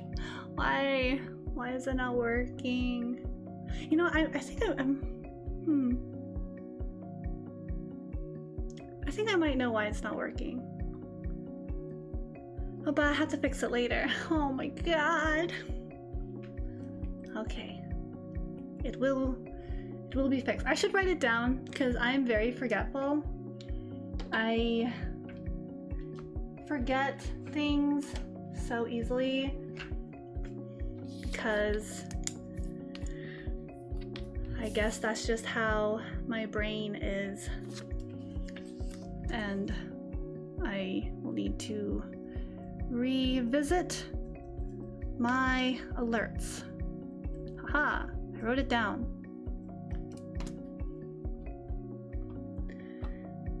Oh, actually, while I'm writing things down, I'm gonna write soundboard. Okay, we're good. So that was a set of 20 push-ups completed. Cool. Whew. The numbness in the leg was kind of unexpected. Not something I thought would happen. Oh yeah, cramping. That's another thing we were talking about, like listening to your body, understanding pain, like injury prevention, these kinds of things. I feel is very important. And I guess that's kind of why I do the 5-minute stretching, 15 or like 10-minute warm-up, because there are some people who just don't exercise, never have, never considered it, might feel a little lost in the sauce of exercise and fitness and health and all that. And so I think having this kind of like setup, if they have like no reference, and like if they had to just do one thing, you know, like they don't know what to do and they need a workout plan. I guarantee you, if they follow like this plan, that is like the easiest way to start exercising. And so with the idea behind the 5-minute stretching and I don't know, 10 to 15 minutes cycling, 15 to 20 minutes cardio is really good actually. So I'm only doing 15 because I kind of wanted to be mindful of time. Yeah, I think this warm-up routine in a workout can help with injury prevention, because you're like warming up your body. Your body's not just doing something cold and potentially risking a strain, an injury. You know, there's a little bit of like stretching to kind of like engage the muscle groups depending on which stretch you're doing. But the idea is like you're doing like a full body stretch, right? So like your arms, you're stretching down to your toes, you know, stretching your calves, that kind of thing. So that's like a full body stretch for, you know, good like 5 minutes or so, like 30 seconds here, a minute here. So yeah, stretch. And then the cycling is to like kind of warm up your muscles, you know, your heart rate, get your heart rate kind of going, pump in the blood, all that good stuff. So that's kind of like my thinking with the warm up. And the cool down is to kind of like gently integrate injury prevention. But like, I don't know, if you do a form incorrectly, that still can result in injury as well. So I mean, I experienced that last time as well. I was like cycling while my neck was turned a certain way to keep an eye on the screen, and then I was like, oh wait, that doesn't work. And I had a little bit of like a neck, I know, like muscle tension. It was kind of like a cramp on my neck. But you know, like again, over the week I stretched it out, not anything crazy. So the Hall of Pain. Yeah, Hall of Pain is not fun at all. All right, I think I am ready for the next set of sit-ups. Once again, we can do sit-ups.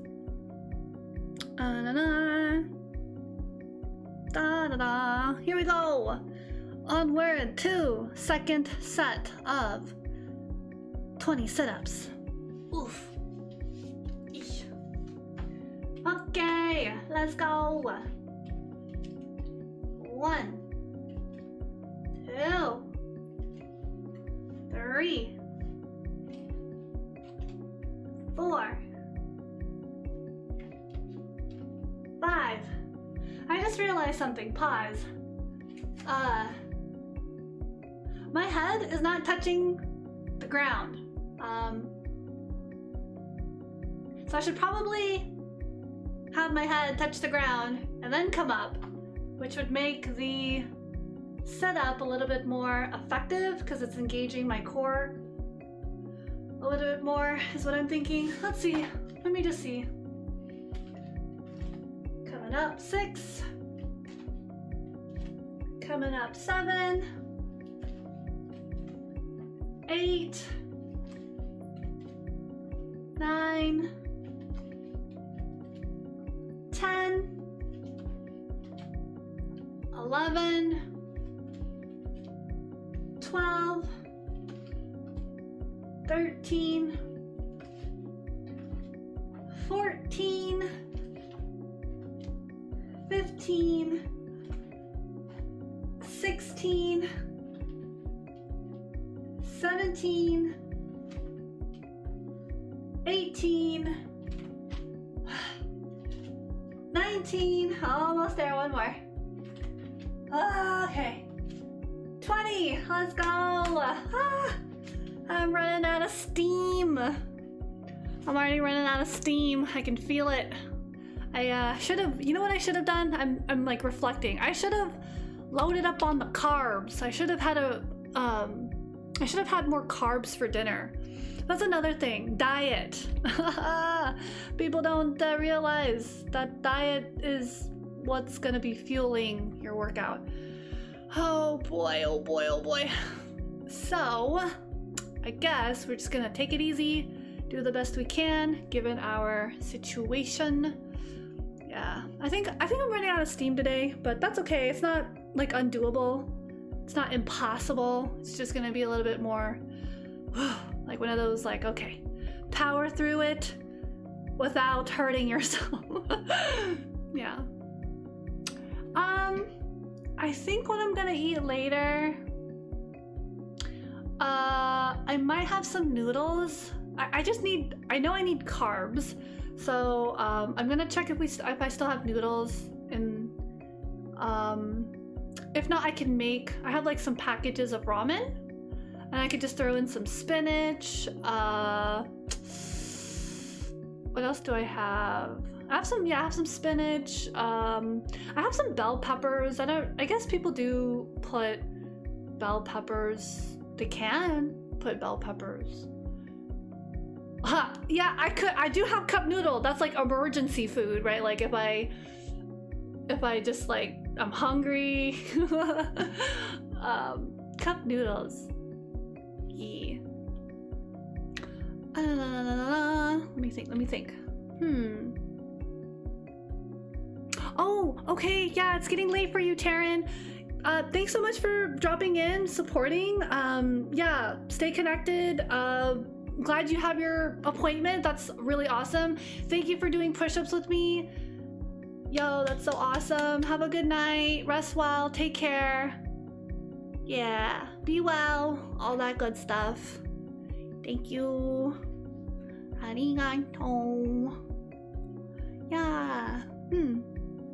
Oh yeah, thank you. I do have eggs. Yeah. Yes, a hard-boiled egg, scrambled eggs, just toss it in a, yes, thank you. I forgot. I would have had to like check my fridge, and maybe I would have just like not. Okay, yeah, I'm gonna totally add an egg to my ramen. That would be good. Thank you for the pro tip. Yay. Ooh. Very good. Yeah, and then I have because like, again, going back to the weather, it's really cold and the air is kind of dry, so like I will probably continue drinking the citron tea.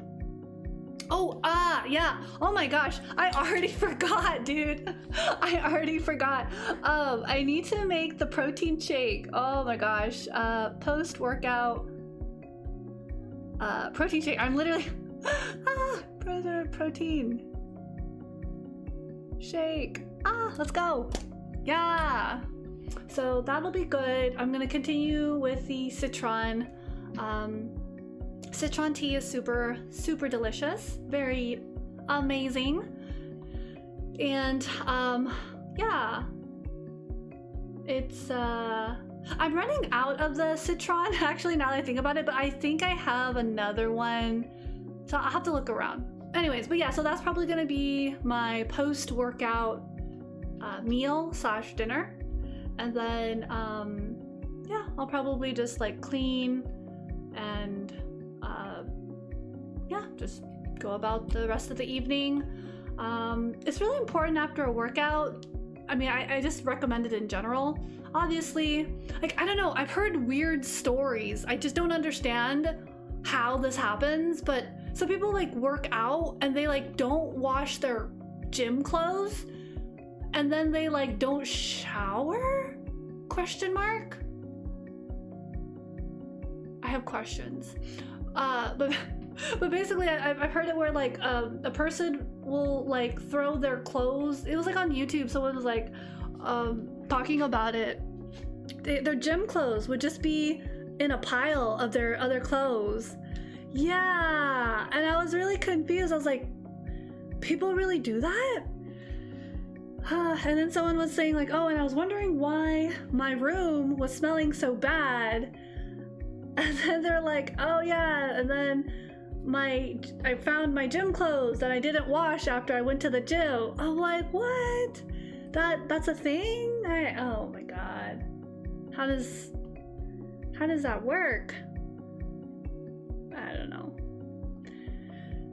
But yeah, you can also do like a healthy practice where you put on a mask, like those facial masks, as part of skincare, and then you can relax, you know, chill. I don't know, read a book. Okay. Whew, I am as they say on that Netflix, who is it? I think it was one of the Australian guys from Physical Asia. I am gassed.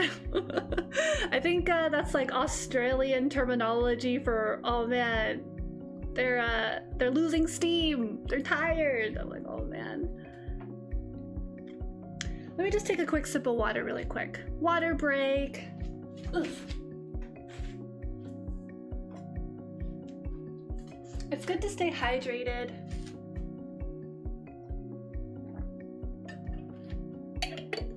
Okay, so we hydrate. Water of life. General exercise terminology. Oh, is it? Really? That's so funny because I've like never actually heard that term being used until I watched Physical Asia, and I was like, yo, okay. I didn't know that was like, I guess there is lingo. Oh, yo, hey Speedy. Hello, welcome in. I am about to do my last sit-up, my set. And to any and all, you're also more than welcome to join and work out. If not, that's also cool. Yeah, today's a little bit of a slower day, trying to just get through the workout, making sure that I can get through this workout. Yeah. Let's see, heart rate is back. It was like at 120, kind of like keeping it a little bit lower to just recover from a set. Okay, we're good. Yeah, hey Speedy, welcome in. How are you doing? What's good? How's your week been? Nice to see you. I'm going to continue with the next set. Don't mind me. You can chat and I will just be counting the sit-ups that I'm doing. I think when I count the sit-up, what I'm doing is I'm counting when I come up and my elbows touch my knees, and then I go back down, and then I come back up for the next one. So here we go. Sit-ups, last set. Let's go. We're gonna do this. Okay, here we go. Coming up. 1, 2, 3, 4, 5,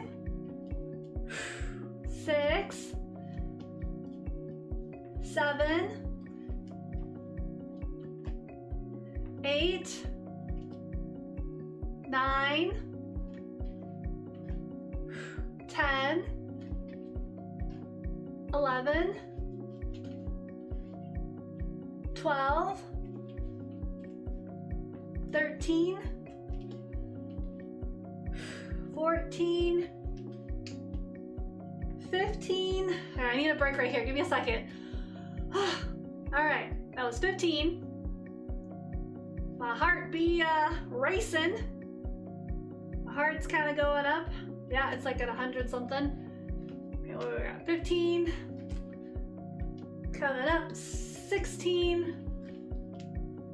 17. 18. 19. Hi. One more. One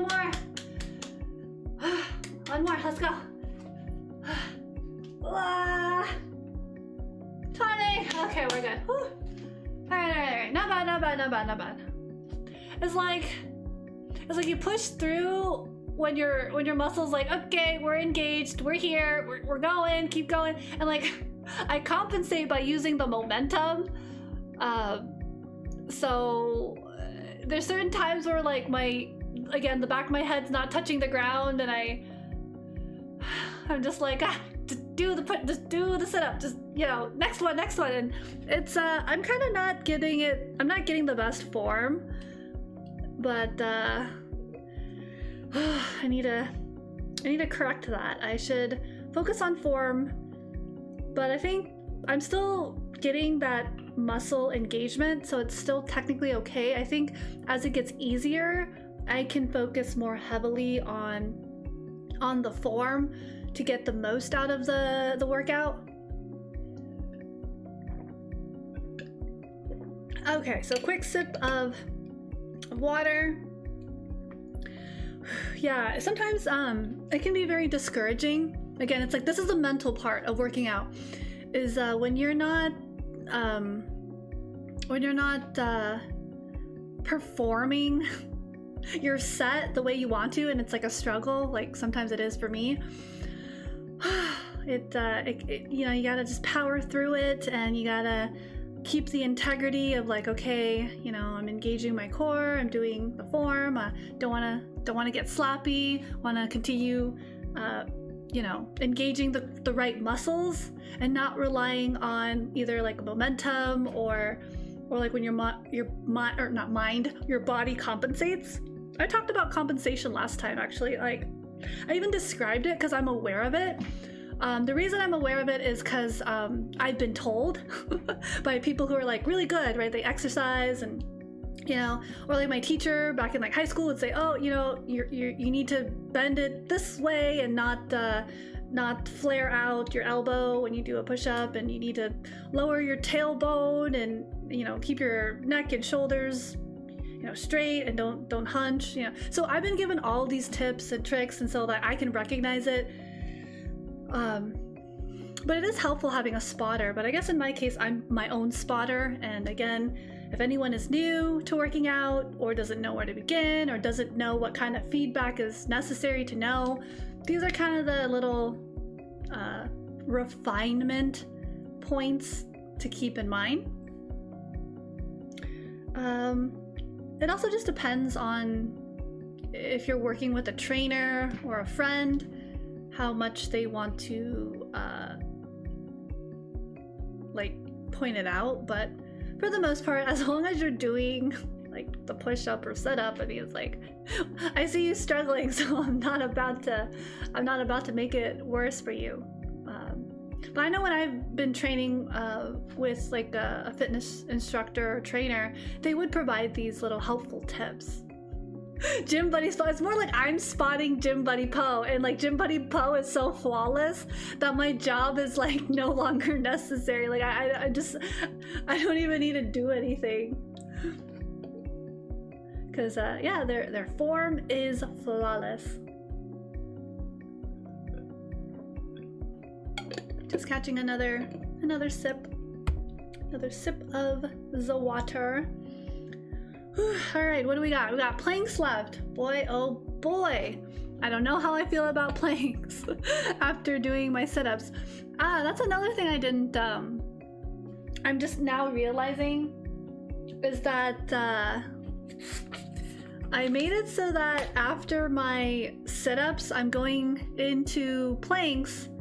I don't know why this is hitting me now. Like, you would have thought that I thought this through. Yeah. I think my abdominal is a little like, I don't know, sore. So that's why it's kind of like, oh well, okay, I guess we're doing planks. So here we go, I guess. And it's normal to, you know, have muscle soreness if you work out, if you go to the gym regularly. There's a lot of different ways people can like help with the healing recovery process. I think I have talked about a few things like protein shake, rest, some other things. People do like ice bath. I don't know if that's something available. Sauna is kind of a nice little thing if your gym or facility has that. Some do, some don't. You might have to like pay extra or something, but it's kind of nice. Okay, so we are going to do the planks. That'll be the last bit, and then we're going to cycle, and yeah, we'll wrap up for the evening, and it should be pretty good. Let me bring back the timer. Let's just try to look for the timer. Our timer is here. Haha! So it's technically 40 seconds. The 5 seconds on the timer is it's like a grace, so that I can get into my plank, and then the timer will start, and I don't have to press it. I am also trying to have a timer on my watch, but maybe I'll try without the watch and just see. I think the timer up here is enough. I think it should just make a little ringing sound, and I can not have to worry about anything else. Okay, now we gotta get Gym Buddy Poe. Still doing the sit-ups, just like that. Okay, Gym Buddy Poet, you have a new task now. It is time. Haha. Ah! No. Gym Buddy Poe! Obey! Obey? Yes, we are. Is this planking? Is this? I guess this is planking. Yeah, we're gonna call this plank. The Unstoppable? Yeah! I think it was like, well, yeah, it was last stream. There was some like world record. It was some guy was doing a plank for, was it 8 hours or almost 9 hours? And then there was like a woman who did like 4 hours of planking, and that's like the longest record. So interesting, very interesting. But we are not those athletes. We are just normal people trying to be healthy, get fit, stay fit, maintain some healthy goal or routine / practice for ourselves. Yeah, okay, I can do this. You can do it. 9-hour plank? No biggie. What? No, 9 hours. That's like a flight to somewhere across the world, dude. Like, go to another country, it's probably like 9 to 12 hour flight. Yikes, that is a long flight. That is a long plane. Oh my goodness, 9 hours. Yeah, that's the world record. I mean, I think it was, what was it, like 8 hours and something? Record for longest plank time. Yeah, no, it's 9 hours and 38 minutes and 47 seconds. That 47 seconds could have been a minute. Wow. Not just 9 hours. 9 hours and 48 minutes. I bet after 9 hours, this man was probably like, I'm kind of getting hungry. I could probably go for 10 hours, but you know, I think I need a break.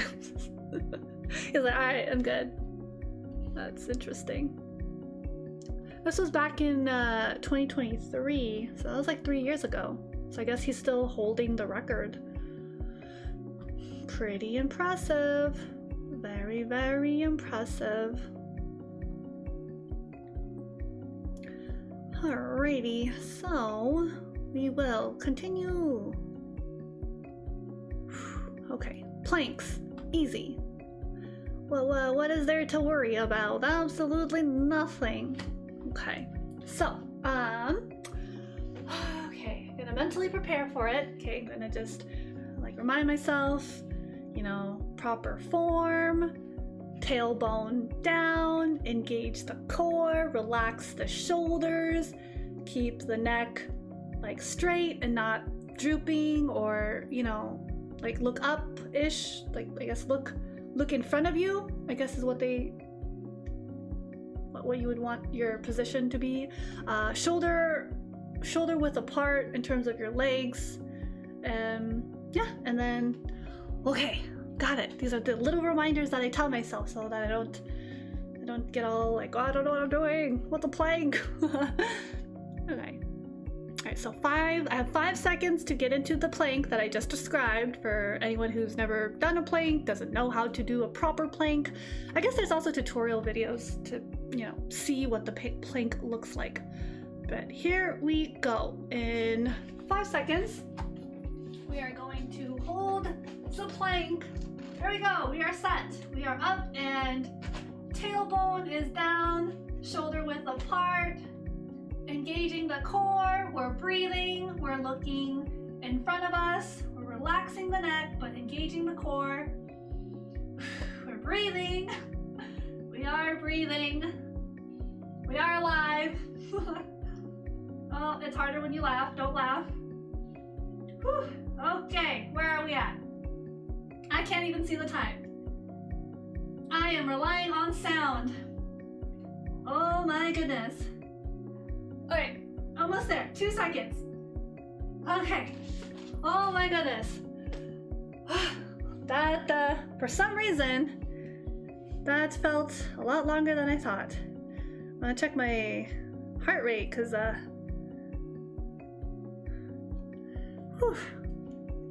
Wow, I don't know why the planks are a little bit more challenging today for some reason. Oh yeah, wow. My heart rate is 140. That doesn't make any sense, but it says it's 140. It does feel, I do feel like my heart is beating. That's why I was like, what's going on? Yeah, my heart rate is 140. Now I was worried that it would not notify me that my 40 seconds is like time up, but okay. Yeah, no, that is a workout. That is a workout. Okay, but I think I'm like recovering pretty quickly, so yeah, just kind of gonna catch my breath really quick again, take a quick sip of water, and then we'll do the next 40 seconds of a plank. Okay, I used the so like the citron tea, right? It's in a little jar, and the jar has like a little twisty lid, and like I said earlier, there's only a little bit left, and so instead of like trying to scoop out the remaining citron tea, what I did was I just poured the water into the jar, and then it's just, you know, the tea is in the jar, so I will just be able to finish the citron tea a little bit more better. Otherwise, it's kind of like you'll like scrape all the citron tea, right? It's like citron, honey, sugar, fructose, and then it's like, oh, but there's still some left, so bam, easy. I do that with like ketchup bottles and like sauces as well. I'll just pour a little bit of warm or hot water, and like I'll use it for my cooking, like if I'm making a soup or something like that. So That's why you may be hearing the little twisty lid of the container. Okay. All right. We are going to continue with the next set. All right. So 5 seconds. Gonna get into the plank. We're going to, engage our core. Remember that tailbone needs to stay down. I need these mental reminders, otherwise I'll be like, that plank was too easy. I'm like, oh, that's because my form was terrible and it wasn't effective. Here we go. All right, ready, and countdown begins. 4, 3, 2, 1. Okay, so 2 seconds, 1, and we're up. All right, hands are shoulder width apart, engaging the core. This is pretty good. Not too bad. Feeling it in my core. Remember to breathe. Relax the shoulders. Stare in front of you.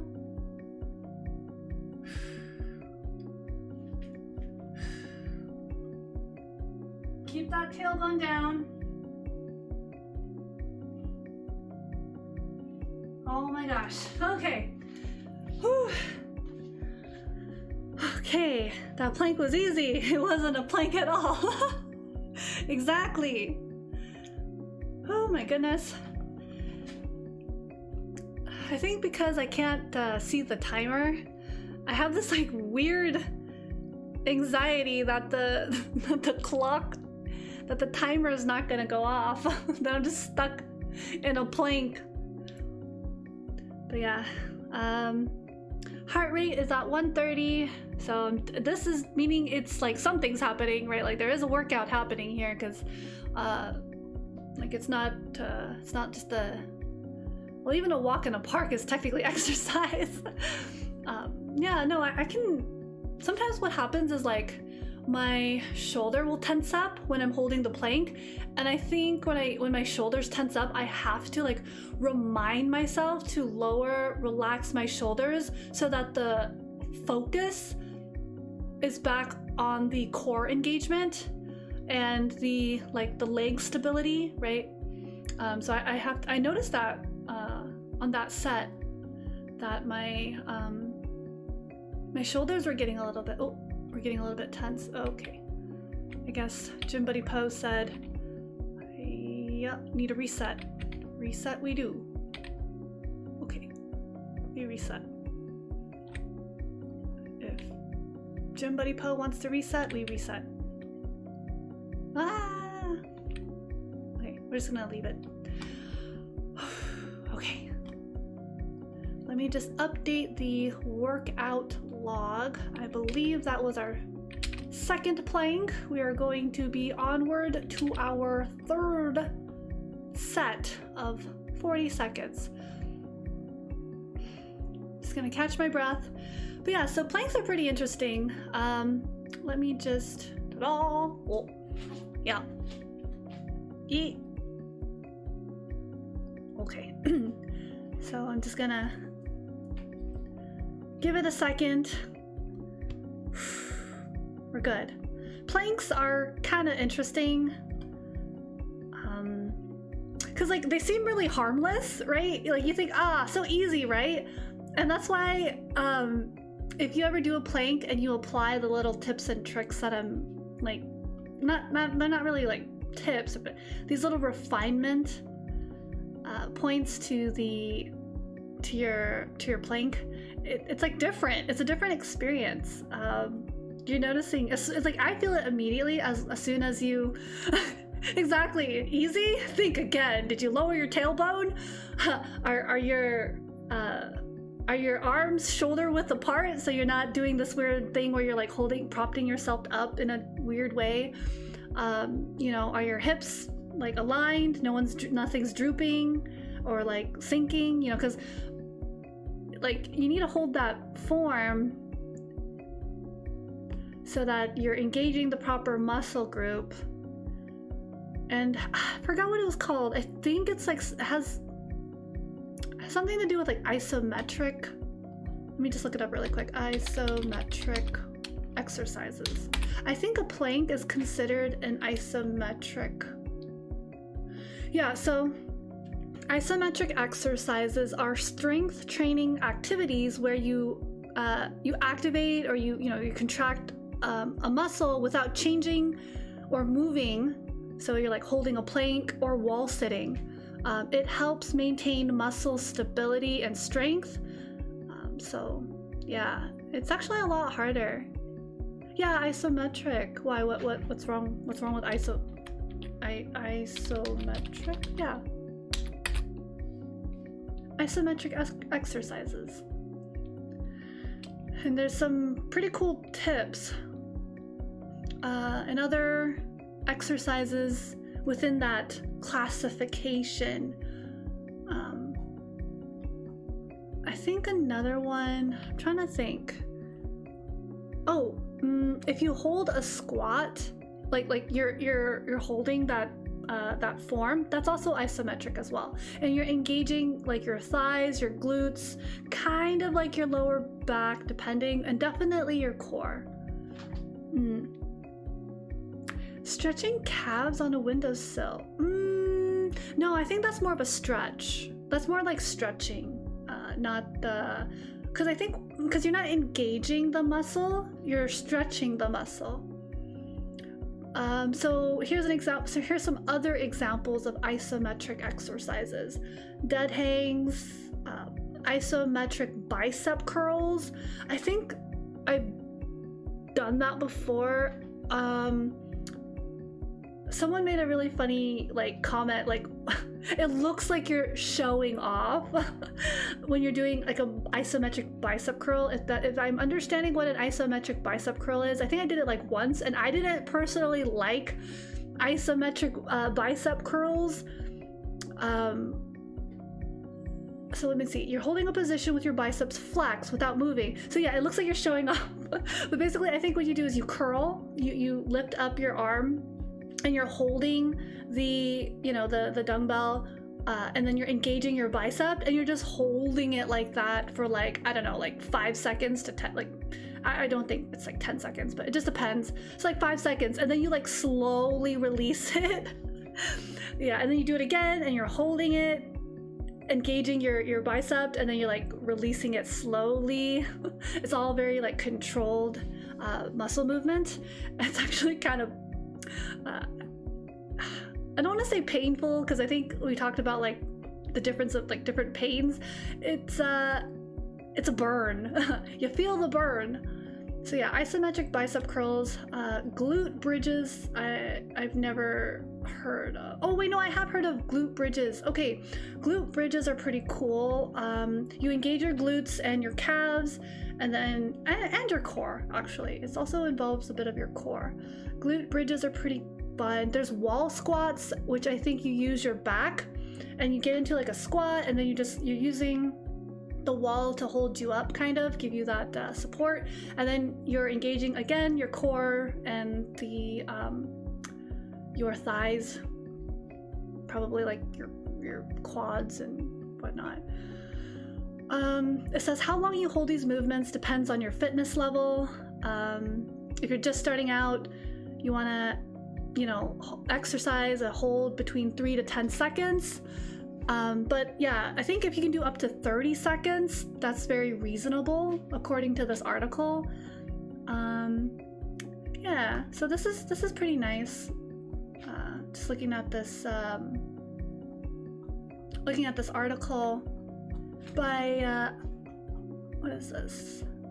Diet, food and fitness, exercise and fitness. Oh, this was back in 2023. It's still relevant though. It's not like isometric exercises have gone anywhere. It's still kind of the same stuff. But yeah, I don't know. I think I didn't personally like isometric bicep curls, but if you're looking for something interesting to add to your workout routine, look into some bicep curls. No, it's isometric bicep hold. Okay, so there's a technique. I guess when you do it that way, you're trying to build muscle. You're trying to like build the appearance of the muscle. Wow, more to look into. Actually, that's really, really interesting. I get sidetracked, but I think my cooldown for the plank is good.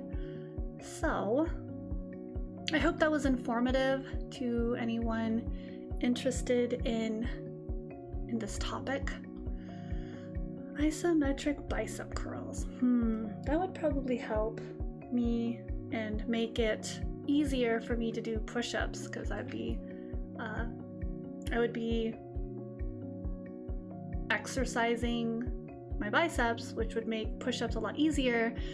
Unless I'm trying. Oh, I should probably look into like how to do triceps actually as well. So it's like well-rounded. You wanna have like a well-rounded thing. Really? 3 miles? That's so good. That's great. Good job, King. Awesome. Good for you. Like a good scholar, walk 3 miles. But yeah, okay, cool. That's great. You know, you're getting some cardio, some fitness, some fresh air, keeping that body moving, active. That's great to hear. Very nice. Let me think. Okay, so I have one more plank to do. Yeah, so how was your walk, King? Did you go like around the neighborhood? Did you go to a park? Did you go somewhere in the city? Uphill, both. Yeah. I'm guessing there's no snow. You're not walking in the cold, right? Alright, you can let me know as I do my 40-second plank. So I'm gonna, let me just get Gym Buddy Poe ready.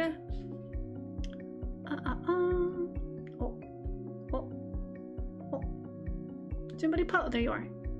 I was worried. Gym Buddy Poe, don't leave. Okay, you walked. Oh, wow, that's pretty cool. Awesome, good for you. That's pretty good. Yeah. Just, you know, hanging out. That's pretty awesome. I'm gonna do my plank really quick, and then I will check back in on your 3-mile walk.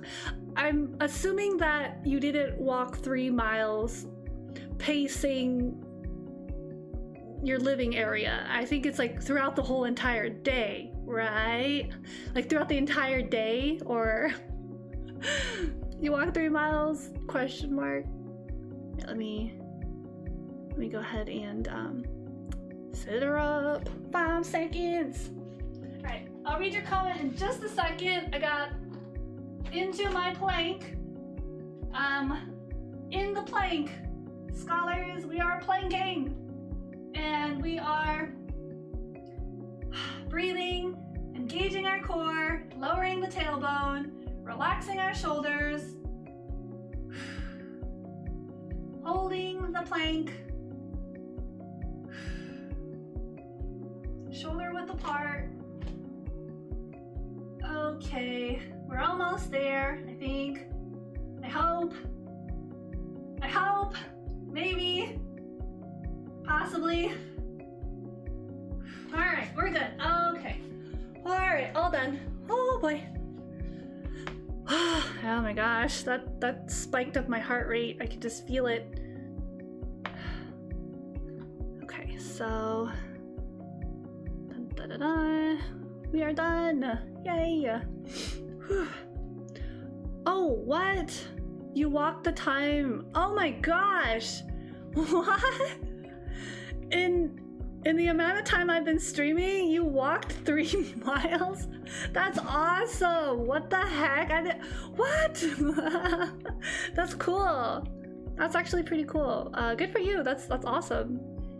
That's impressive. I don't it's so awesome that I just wiped out my entire workout routine. All right. Wow. Your hip is sore? Oh, you might want to stretch.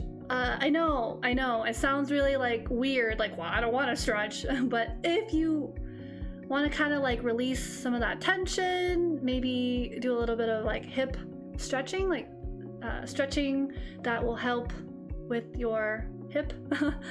All right, on that note, we are going to cycle, more cardio. We're going to cardio soon, maybe. Let me just prepare for cardio. What a good workout. Yeah, the soreness from your hip is most likely because, again, you walked a lot, probably engaged that part of your your body, and so you want to be able to make sure that it gets, I don't know, like stretched, or otherwise what can happen is tension builds. That's a tragic hip. Like, I'm trying to think, what are the consequences of not stretching? And I've heard some stories from people, and just, you read articles about it. Like, okay, like, who needs stretching? And, stretching is really interesting because it builds flexibility. It builds flexibility, and it also, it helps kind of like release tension in your muscles. So if not stretching, foam rolling is like my favorite thing to do. I have this tiny little foam roller. I think it's somewhere in the closet. It's just, so the only reason I don't use a foam roller is only because my floor is cold, and if I had like a carpet, I would probably foam roll a little bit more. But because I don't have like a warm ground, a warm floor to use a foam roller, I kind of avoid it. But if I go to the gym, my excuse is like, oh, I have to foam roll, because like the gym has like those little rubber mats or like wooden floors, and it's just easier to foam roll, and plus it's like more spacious. I don't have to worry about like bumping into like a chair or a table leg or like hitting something. So there's just more room to do foam rolling. I am a hard advocator. I am an advocate for foam rolling and stretching, but that's just my preference. A lot of people don't care about it. They'll foam roll only if they have to. Another thing you could do is like the cheat, which is what are those things called? Those like massage guns. A massage gun is usually for high performance, but again, anyone can buy a massage gun and use it, right, to like instantly or very quickly release the tension from a muscle group, whether it's like your thigh, your shoulder, your arms. But I don't know, if you can achieve it, I never own one, yeah, that's okay. Yeah, so then I guess like a muscle, what is it? Yeah, the muscle gun or whatever is like equivalent to stretching and foam rolling, just in machine form. It just it massages very quickly, releases the tension, allows for more blood flow to circulate in those muscle groups that are otherwise restricted or constricted. I think that's the idea behind that. But yeah, exactly.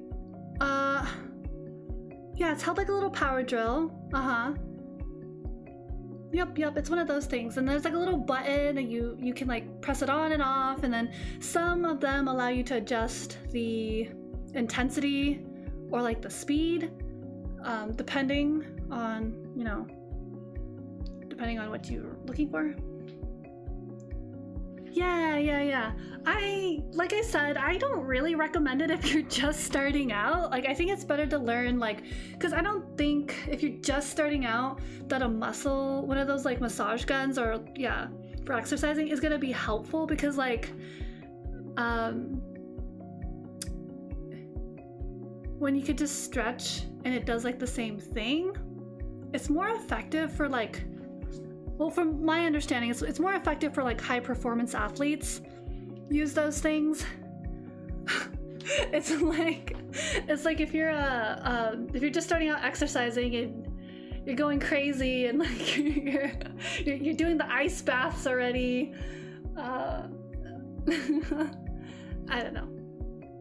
But if that's something you want to look into to help relieve muscle tension, that is also an option. But yeah, foam rolling and stretching. Anyways, I'm gonna go ahead and drag my little stationary bike over. I am really running out of steam. Oh boy. Okay, here we go. Lanos has returned. Oh. Okay. Lanos, the stationary bike, has returned. And we will continue to do our cooldown.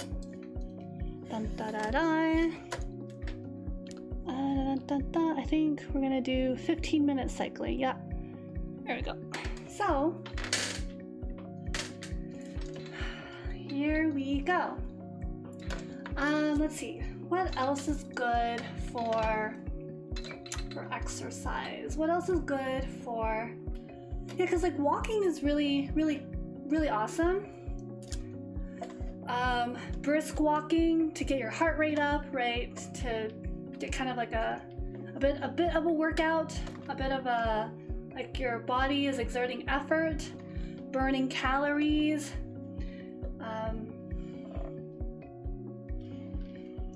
It's pretty good.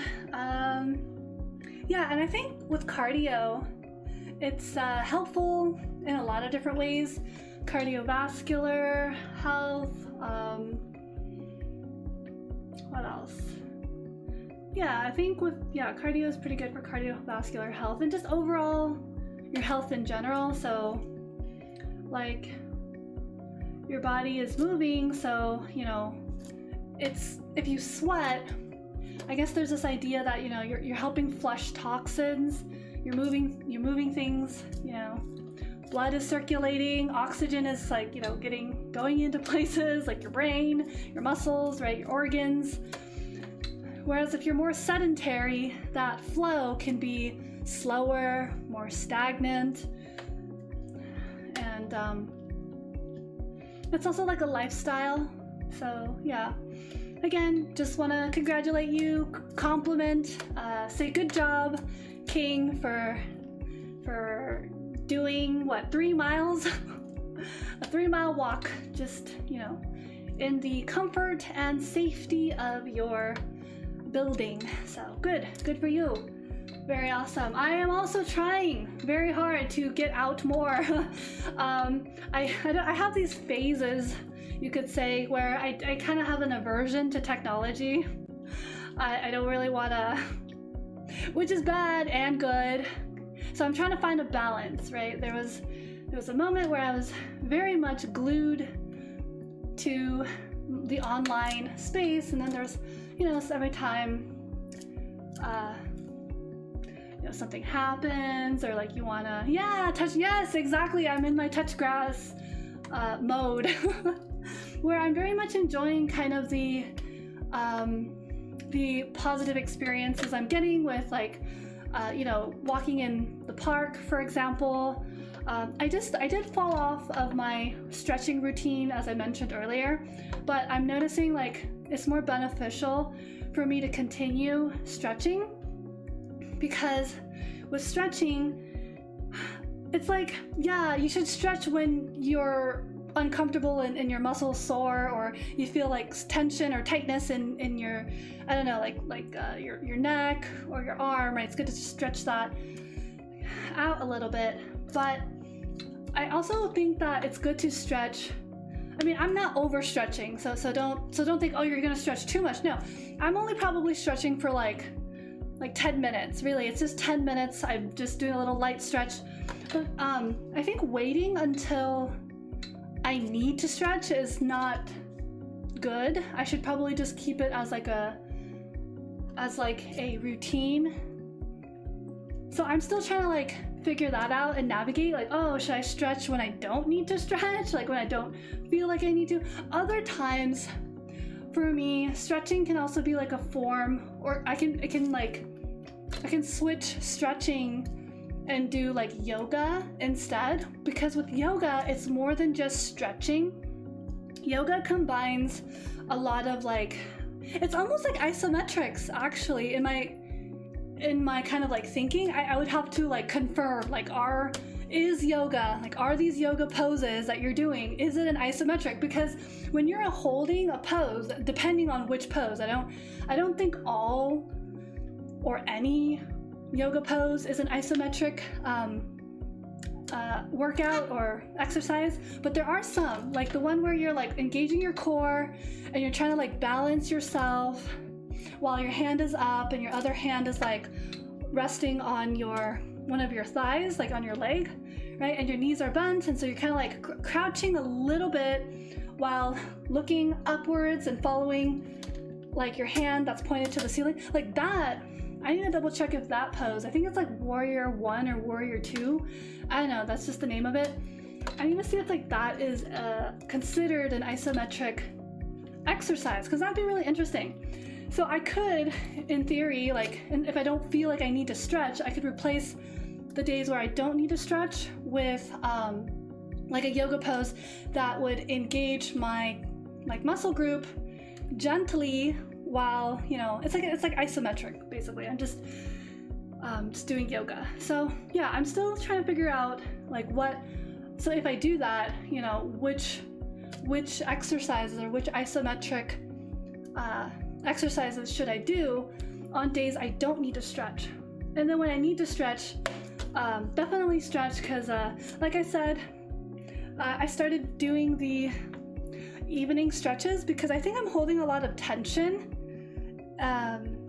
in like my neck and like my shoulder for whatever reason. It could be a lot of different reasons. I never had this problem before, so I'm trying to pinpoint and reflect, like, when did this start? And I think it like kind of crept up. I feel like it's been like 3-4 months now. I think I started having this issue like even before I came back. No, office cubicle. My favorite saying is what's it? Unshrimp yourself. You know, don't be a shrimp. No shrimps. Don't be a shrimp. No shrimping around. I guess that's more like playful banter, but yeah. I think with the stretching, it was very, very helpful. And then, like, as I told you guys before, I'm also seeing a chiropractor. She's very, very helpful. So she's also recognized and says, oh yeah, you are holding a lot of tension in your neck, and she's been very helpful with addressing that. So that's kind of supplementary. I don't want to rely on a chiropractor to fix everything. I think it is also reasonable to say that, oh, you know, like a person should also take responsibility and see if they can do like activities that can help alleviate, you know, issues that they want to address, right? Like I think that's the key word there, want to address. Because some people are like, I don't want to address it. I don't need to. Why should I? And stuff like that. So then at that point, it's like, you know, nothing can really be done unless they want to proactively try to find a solution or a remedy or something. So yeah. for me, yeah, it's gonna be the stretching and the exercising. Walking more is really good. I don't know if I gave you guys an update, so I'm still cycling, but warming up, cooling down. I wasn't able to walk a lot for a little while. Like I hadn't, because I was so sedentary. It really affected my ability to walk like long distances again. So I am kind of glad that I can be a little bit more active in terms of walking without being out of breath. And I think that's why I'm kind of monitoring my heart rate a little bit more, because, you know, like a brisk walk used to feel like, man, I just ran around the block, but it shouldn't be like that. yeah, and it's weird too. It's very weird because it kind of scares me, because I should not be out of breath from just walking, right? Like, I don't know, like 10 blocks. I shouldn't be like that tired. So I think part of it might have to do with nutrition, vitamin, or something. So that is also something I'm looking into, and kind of again advocating, like, you know, maybe you don't have this problem, maybe you do, maybe you know someone in your life who has this problem and can like either sympathize or relate to. But if you're like, nah, you know, I'm too healthy, I'm too young, and yeah, we should be like healthy. We should be healthy, right? We should be we shouldn't have to worry about these things. So it's just nice to kind of be aware of as we inevitably get older. Sorry, we're not forever 21. As much as we want to be, we are climbing the age bracket, the new boomers, I guess. Oh man. So yeah, I think as you age, there's gonna be new sets of problems that you may or may not be aware of or find. Yeah, but like no one can escape, you know, their health condition, and like maintaining their health. I think that's something that is an ongoing process, something to continue to evaluate periodically, maybe not every hour, every second, or every day, but you know, just something to be mindful of, be aware of, right? Like you're not gonna escape the inevitable process of aging, and it doesn't have to be scary. It really doesn't. Like, you know, it really doesn't have to be a scary thing. I'm trying to come to terms with it, actively talking about it now. I don't know if anyone realizes like that, you know, everyone's gonna have a health problem at some point. It's like you can't say no one's ever had, like there's not one person on this planet that's probably never been sick before, or had an injury of some kind, right? So and then how to go about taking care of yourself so that you can feel empowered, you can feel confident in your ability to navigate. And then it's also like not only just like how you navigate the world, but your relationship with yourself. That's something I talk about, or I like to talk about. I think it's like a different way of saying self-esteem. And so there is a relation. I'm trying to make like this relation that like how you view yourself now in whatever age group you're at is going to be different as you age. So like if you're, I don't know, 14 or 15 and you see yourself in this way, and then I don't know, you get to college or you're in your 20s, right? Early, mid-20s, you're gonna see yourself differently, and this is normal. You know, you're growing and you're adapting and learning and processing different events happening to you and changing your worldview and identity or something, or forming your identity still. And then you're gonna have that same kind of re-evaluation of yourself, maybe like in your mid to late 30s again, and obviously when you're 40 and 50. I've had this conversation with older people, like this really awesome person. She was like in her 50s.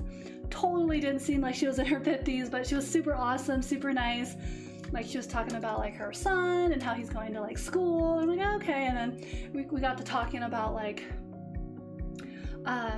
you know, like our relationship as we age, and I'm like, oh, that's so cool. And she was like really interested in like mental health and yeah, so like, you know, these experiences when I'm out and about touching grass. I don't know if it's anything anyone's interested in, but I feel like establishing or having these types of healthy conversations beyond or in supplementary with the virtual experience is just as important as, you know, having a social experience online. But there is a difference. I'm noticing that there is a difference, and yeah, I hope that makes sense. I'm not sure if there was any takeaways for you. I am just reflecting. And we got like, what, 10 seconds left of this cycling cardio cool down, and then we're going to, whatchamacallit, we are going to stretch once again. Oh, there it is. Okay. Thank you, Lanos, for your help. All right, here we go. Yeet. Ah. Oh, okay. Lanos has been very helpful. Lanos is the stationary bike. That is the brand. So we're gonna call it Lanos. Thank you, Lanos, the stationary bike. Okay. Whew. What is my heart rate? It's pretty steady. I like doing a cool down at the end. Heart rate is 144. I like doing the cool down at the end because like as my muscles from the workout have been engaged and working, and maybe there's like micro tears so that, you know, it can build muscle and get stronger.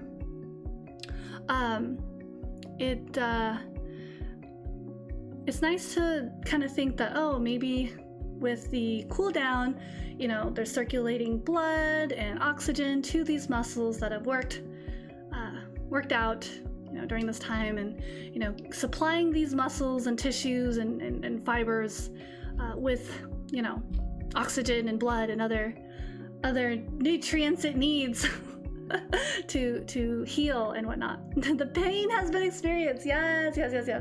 Very good. So, all right. So I guess we'll go ahead and do a quick stretch. We will do some stretching because I really like this stretch, and I've attempted to describe it verbally, but like I'm sitting in a chair and then I cross over like my leg, like I'm almost about to sit cross-legged, but the ankle goes on the thigh. And so if you're sitting down right now, and you want to do this, what you'll do is you'll have your ankle on your other leg thigh, the alternative one, and then you're just gonna like hold your ankle, give it some support, and then like the other hand's gonna go on the knee, kind of press it down, and you'll feel this really nice stretch kind of along your glutes and your thigh on the back. And yeah, it's a really nice little stretch, and then you can kind of lean forward a little bit, you rock back and forth just to kind of not press too hard on it. This is really good. I think it also helps with the hip as well. So I think, King, as you were saying that you had done a really, really effective 3.3 mile walk, a little bit of stretching if you're seated. And if you're lying down, there's another one that I really like to do where like you have your leg up, bent, and then your other leg will, again, also the ankle will go on your thigh, and then you're making like this little triangle. That's a good stretch, and you just kind of like push your knee forward. Yeah, that's a good stretch. Oh, the butterflies. I forgot about the butterflies. If you guys know that stretch, maybe from, I don't know, high school, middle school, if you ever had gym class, butterflies are really good for like hip as well, giving that a good stretch. The butterflies are where you, actually, how would I verbally describe doing a butterfly? I don't know, I guess you could just look up butterfly stretch. Let me just... Swimming? Oh, actually, I don't swim. I don't know how to swim. Which actually, I could die if I, oh yeah, here you go.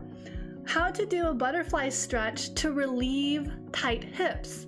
Yeah, very, very helpful. It works on your inner thighs, hips, and like kind of that groin area. It's really good for that hip. But yeah, butterfly swimming.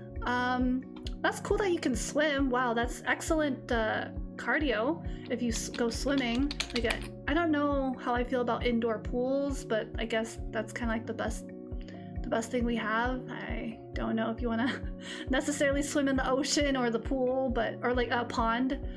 That might not be. Not sure if that's safe, but I don't know. To each their own. Oh. Yeah, just throw that. Oh, it's one of, oh my god. Yo, if I was in your family, you would have lost a sibling or a family member. I don't think no. I'm lucky if I can float. Oh, I think I told you guys this a long time ago. I don't know. There's something about, so I asked somebody who could swim, and they mentioned something really interesting about bone density and like fat content, right? Because like fat floats and muscle is like heavier and it sinks, and then there's also the bone density. And I didn't think about that. I was like, oh, yeah, that was my biggest fear.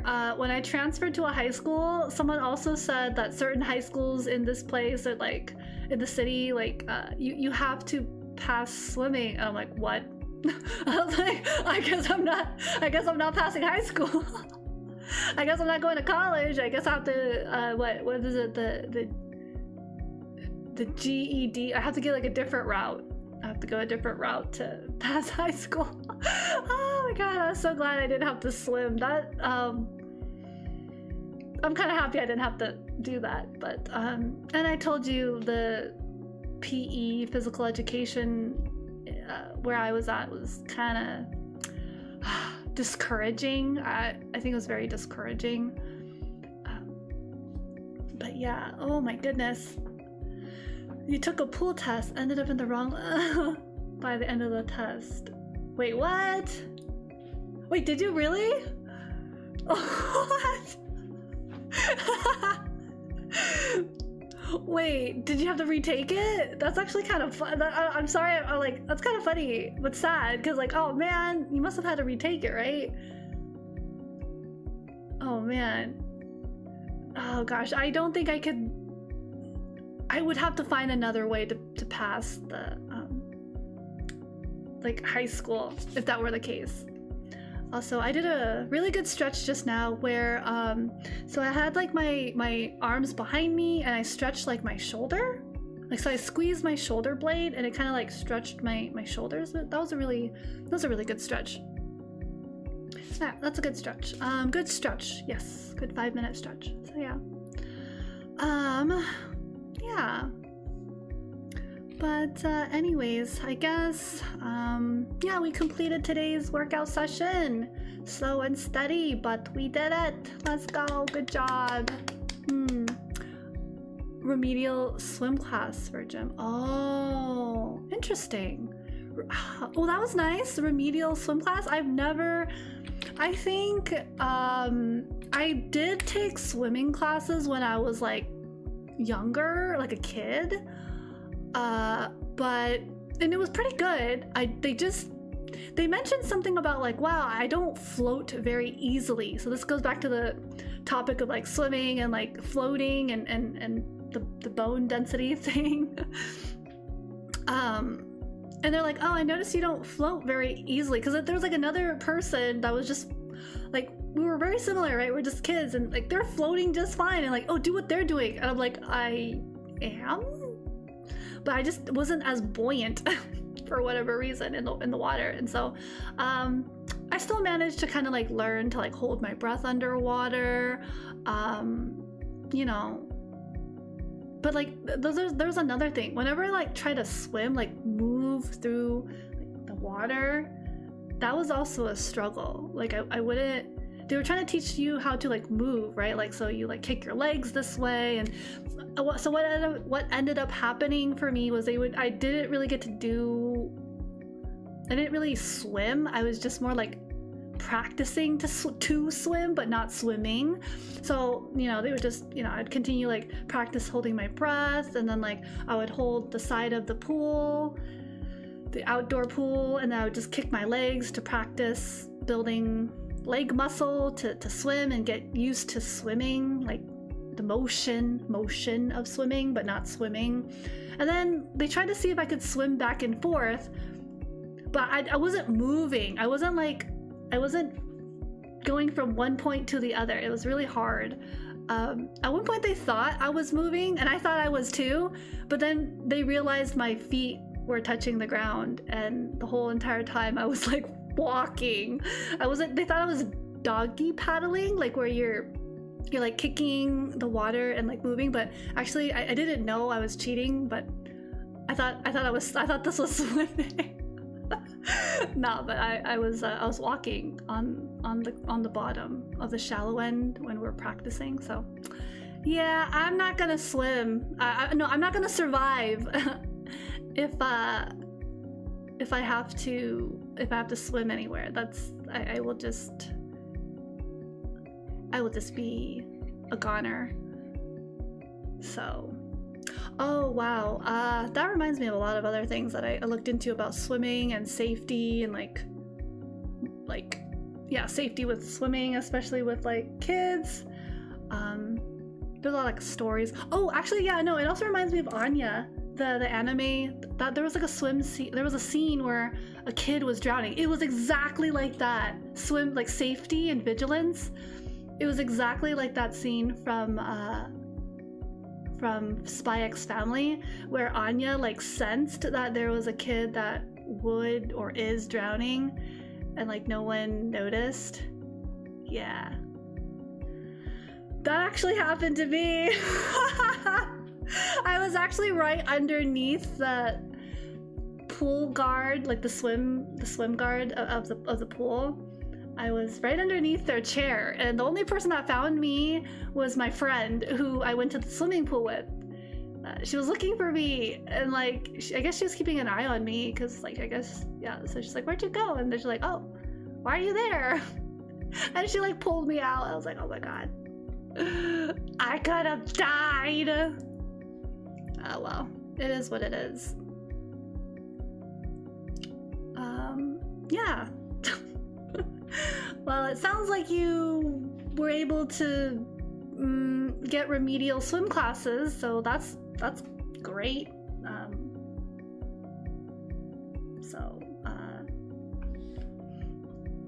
I'm sure you were able to get out of that swim class. Anyways, those are the stories I have regarding swimming.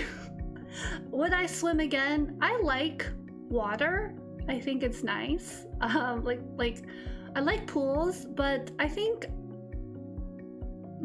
because I can't swim, it's mostly just me splashing water, you know, and whatnot. So I don't know. I'm not sure if I would have as a fun experience as someone who knows how to swim. Live type. Ah, okay, welcome. Actually, it's nice to meet you, question mark. I'm not sure, I don't know if you changed your username, but welcome. late is better than never, I suppose. So welcome in. Hi. We are wrapping up actually. I'm just yapping because that is what I do. I have completed the workout for today. We have so lovely, so nicely completed these tasks. And I'm just catching up with the scholars. One of the things they did was throw everyone into like a 15-inch deep pool. Oh no. Treading water. No. I don't think I could do that. Sounds like you survived somehow. I would have struggled. Yeah, I would have struggled. Your 10K a few hours ago? What's a 10K? Oh, is that a mile?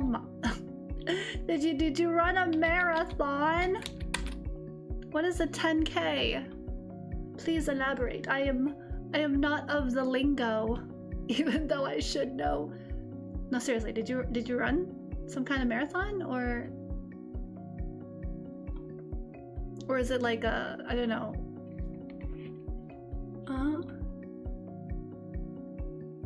Oh, I see. Okay. Oh, well, that's awesome. Well, welcome. Yeah, super, like I said, that's super nice to meet you. Oh, wow. Okay. Got it. I've never ran in a marathon before, so that's pretty cool. Yeah, I was hoping you were referring to something exercise related, but that's great. That's awesome. That's super cool. Nice job. High five. You finished your mile run, your 10K as they're gonna say it. Yeah, I've never participated in any kind of mile run like voluntarily, unless it's like school related or like maybe track and fitness. Yeah, used to do like the sprint and stuff. Sorry, I don't know how to. I need to fix this, but I'm like also kind of overwhelmed because there's also all these little gadgets. I should just sit down and follow a tutorial on how to like fix the sensitivity because that's too funny. It's like, oh my god, who are you?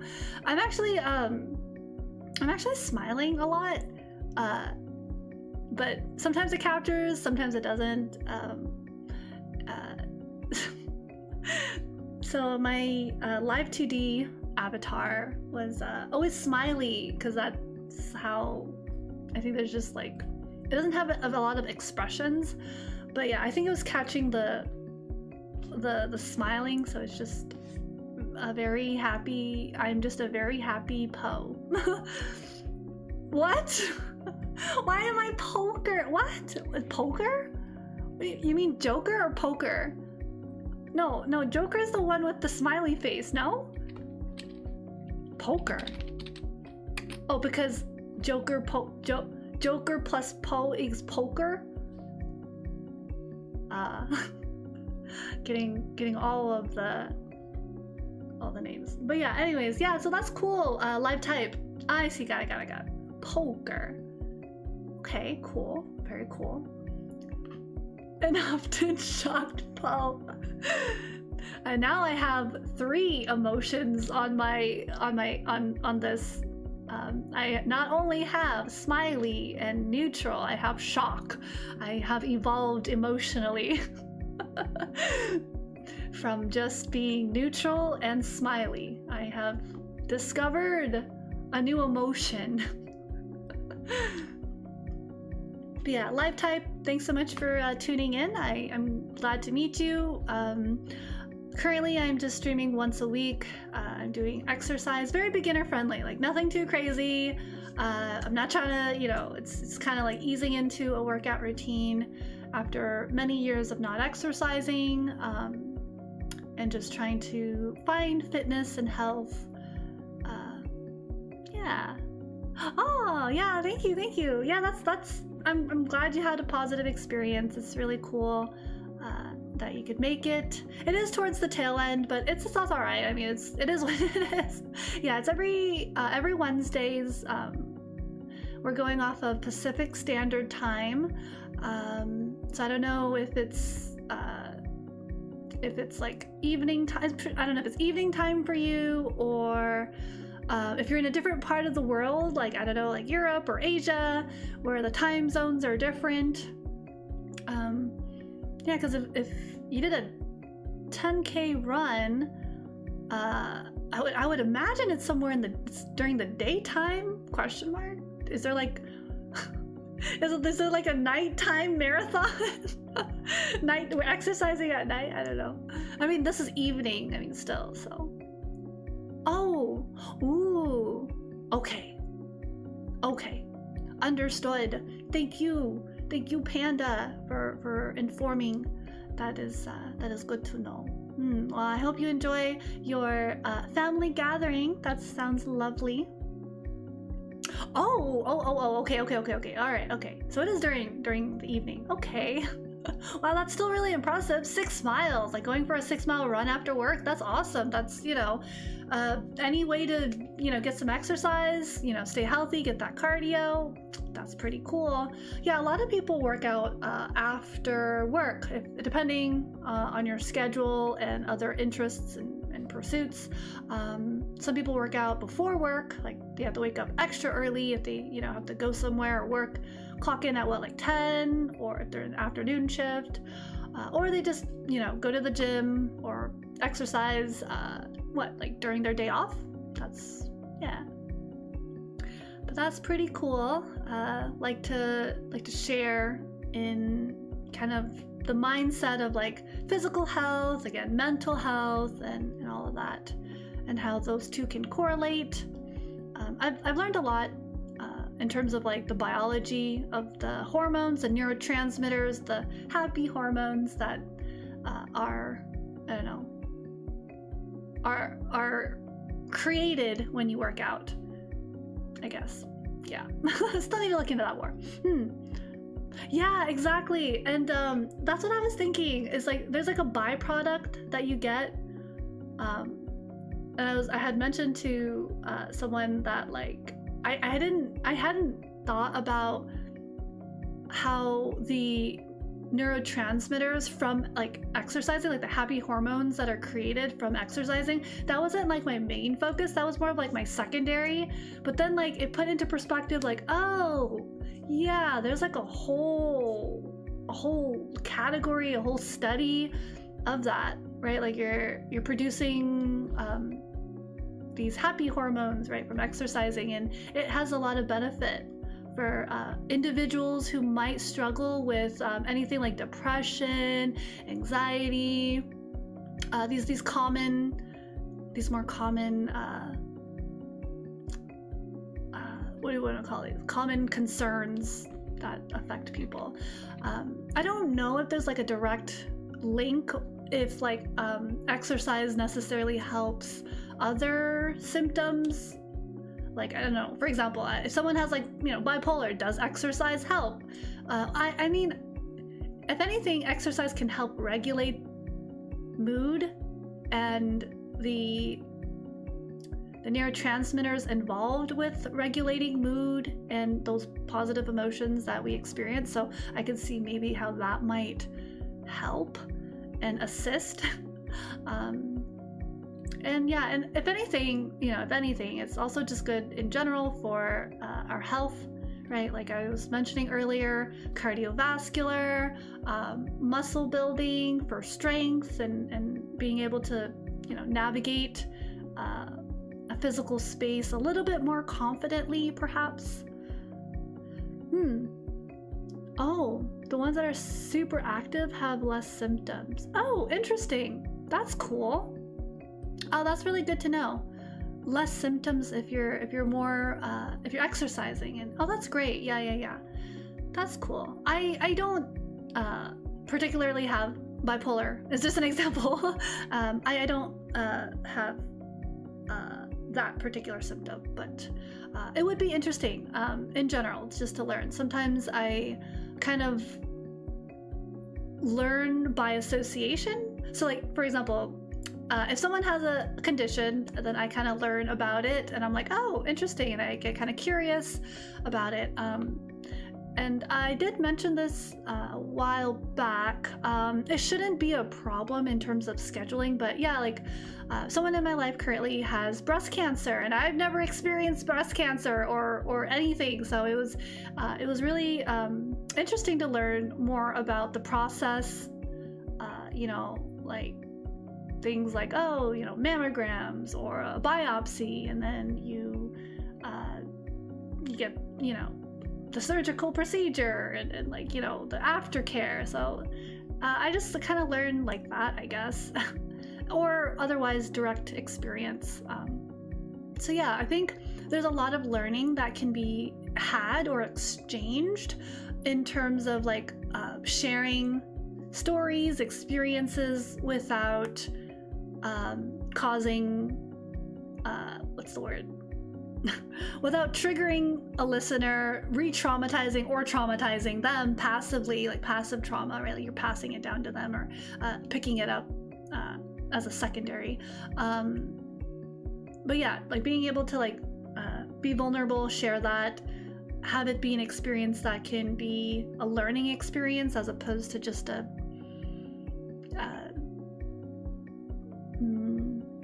downward spiral, right? Oh no, they're not dead.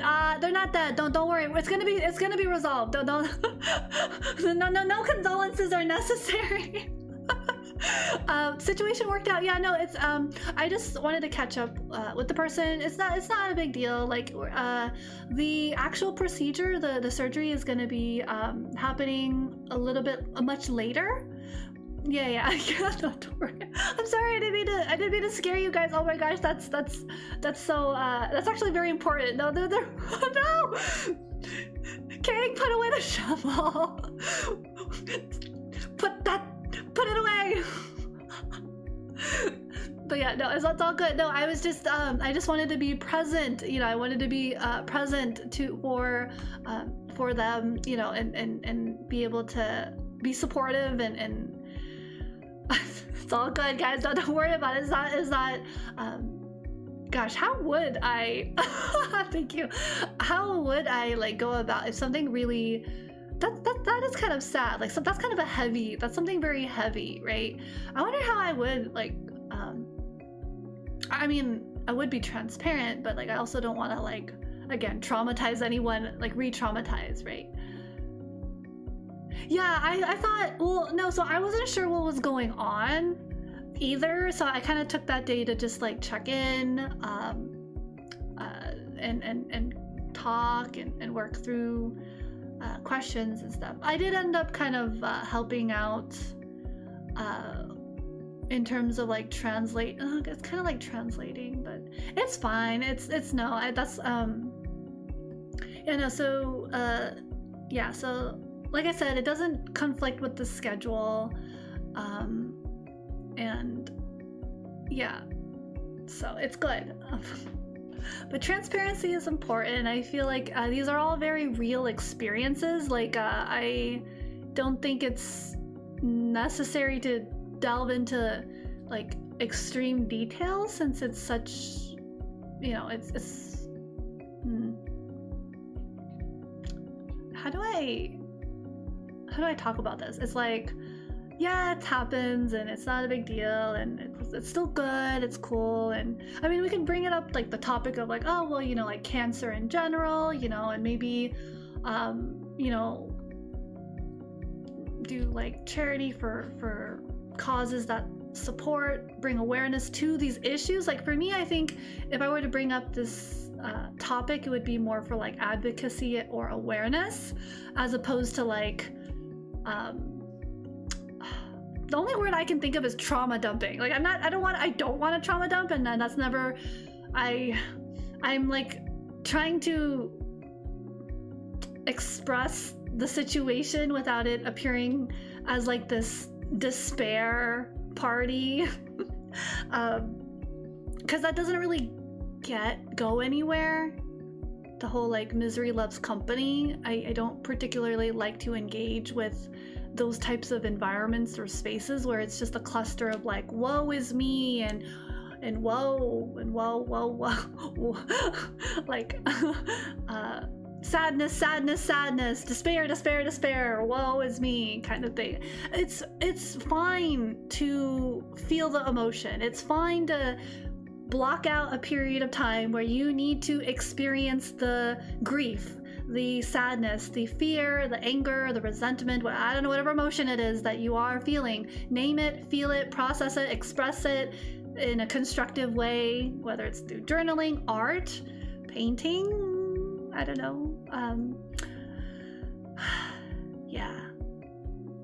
But I think for me, something that I really like is a direction towards like, okay, recovery, what does that look like? How does that feel like in my body? If I were to recover from the anguish or incident that has caused me great suffering, you know? Yeah, that is kind of my hope. So, yeah. Yeah, I'm just gonna sit with that for a minute. I'm just like reflecting, like, did I say that in a way that honors the intention? And like, then there's another thing that comes into mind is like, oh, well, you know, what is toxic positivity, right? Like, I think toxic positivity is like dismissing and like not acknowledging something, being too like outright or outrageously positive when it doesn't match the situation, right? Yeah. Only those with the badge of approval can draw with them. Yeah, it's also how so it's interesting. Some of you guys know, and if you don't, because you're new, I did take like a program like this. Yeah, it's a peer support program, and I just did the hours. The next step would be to become certified, which is you take this test, and then you can become certified, and you can work in a medical setting under the guidance of a doctor, blah blah blah blah, right, and help people navigate their situation. But I didn't do that. So, but basically, I learned a lot of things about like language, how people perceive. You know, their diagnosis or how they identify with their, like, for example, the best way to say it is like, when you have cancer, you are not the cancer. You are not cancer. You have cancer. You are a person that has symptoms of, like, you know, you have cancer, but you are not the cancer. So now apply it to other things like, I don't know, schizophrenia, bipolar, what else is there? Depression, anxiety. You are not the depression. You are experiencing a lot of depressive symptoms, let's say, right? And then being able to differentiate that can help kind of separate the individual from like this identity that keeps them kind of locked and stuck, right? But that's kind of only in the context of what I was learning. So like, I guess we also learned about like a person who's like homeless or doesn't have resources to, you know, find housing. And then there's like another situation where potentially we would be dealing with individuals suffering from ailments related to substance use disorder. And that was actually, I'm also thinking about the words because it's like substance use disorder, yeah, there was like a difference between calling it like a substance use disorder versus calling it substance abuse. Oh, and then there was like, yeah, there was a lot. So it was a very interesting experience, and I think that has also helped me think about how to talk about certain topics, keeping in mind not to unknowingly traumatize someone from the actual experience. Yeah, that was a whole other like topic that I learned, is that like if you've never experienced something, you can actually, and I think we're seeing it outside of the context of just this, it's like we're seeing it on social media as well, so it's kind of an interesting topic. But like there's like, I think it's like secondary or passive trauma, where you I think the example in the textbook was like, you see someone be in a car accident, but you yourself have never experienced a car accident, but for whatever reason you might develop like symptoms of anxiety or even PTSD from that. So I was like, whoa. Or it's actually more apparent if you are talking about a topic such as like, oh, this happened to me, and then someone else who's had that same experience gets re-triggered or re-traumatized from that stress or expression of that story. So that's why it's actually very, very, very important not to trauma dump, I guess, because it's not warranted. I guess it's unwanted. And I always ask, like, if I personally feel that there's going to be a topic that could potentially be stressful, I do my best to ask for permission and also give leeway for someone who might not want to listen. But like, say there's like curiosity and they just want to know, then I'll preface like, oh, this is the general topic, and then at that point, my hope is that this is now your conscious decision to stay and listen. And so in that way, it's kind of like reducing the trauma dumping as an experience that is unwelcomed. Yeah.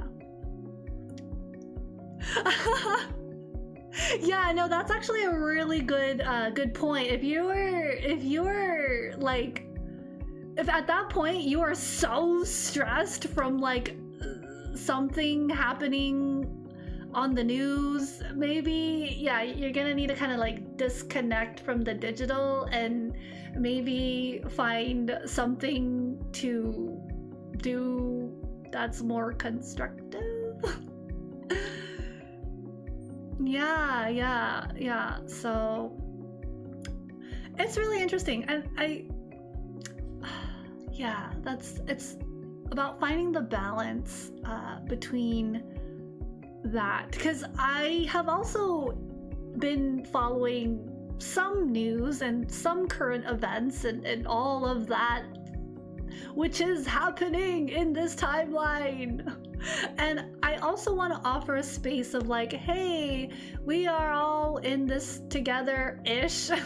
We are of the same generation-ish, more or less. So it's always very exciting when I can connect with individuals who, scholars, I should say, who are can relate maybe to some of my ramblings, my thoughts, or maybe even add clarity to whatever situation. It's like we're all seeing the same thing. It's like, hey, are you seeing what I'm seeing? They're like, yeah, I'm seeing what you're seeing.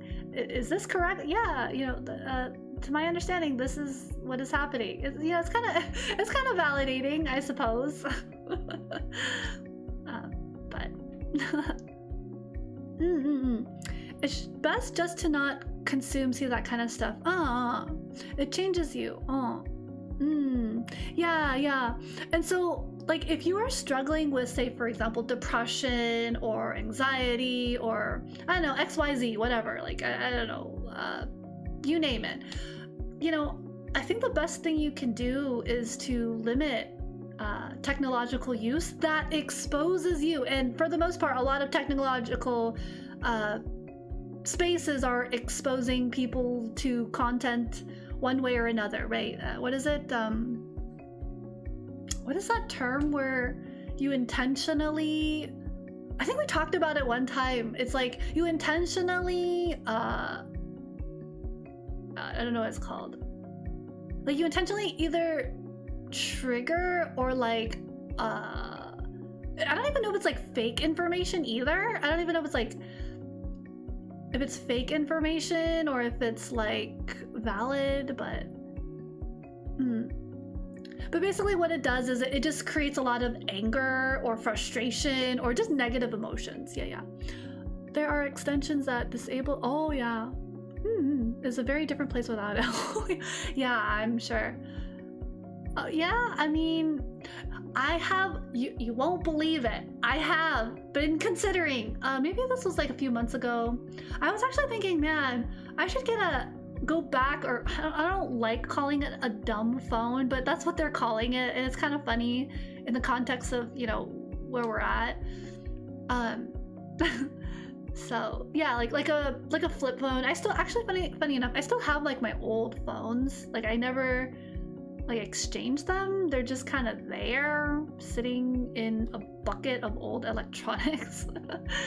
And you know, because I don't know, it would be helpful. But I know, so actually one of the things that I wanted to promote, but I was kind of hesitant to say and talk about, and it would have been helpful to have some like feedback from either the community or be able to feel safe enough to talk about it, is like I did want to promote this idea of like, oh yeah, maybe we should kind of like use the phone or just technology a little bit less. But I don't know, like I was kind of worried, like I can see a lot of people like not agreeing with that, and that's like fine too. But in my experience, having taken my break, you know, I guess I was like on a hiatus, right? It was very helpful, actually. So, but see, again, that's my experience, and then I can already see some really young person or someone in the community saying, "No, Poe, this is all I have," and I'm like, dang, that's kind of sad, but I can't. I mean, I don't know what else. Like, yikes. It's kind of, it's really, it's just kind of like, no, I don't want to listen to you. So I'm like, okay. and then that kind of dynamic turns into, I feel like kind of like a babysitter, or like, I don't know. It's kind of weird. It's weird. I don't know how to describe it. Oh, the dumb phones. Yeah, there is that. There is that. Yeah. It's interesting because even when I had some of those like dumb, like the flip phones, or the phone with the keyboard on the side, or built in on the keyboard built in onto like the phone itself, I actually didn't have texting even when I had those. Like the messaging, I didn't have messaging. So literally it was just a phone, a mobile phone. So I don't know. And I mean, if I need to access the apps that I need to, but you're right. Now that I think about it, yeah, there's a lot of convenience, right? Because like you can pay more easily. You just tap your phone to pay, so it becomes your wallet. You can access like your messages, like emails. Yeah. Yep. I am still figuring it out. But it's interesting to kind of think about.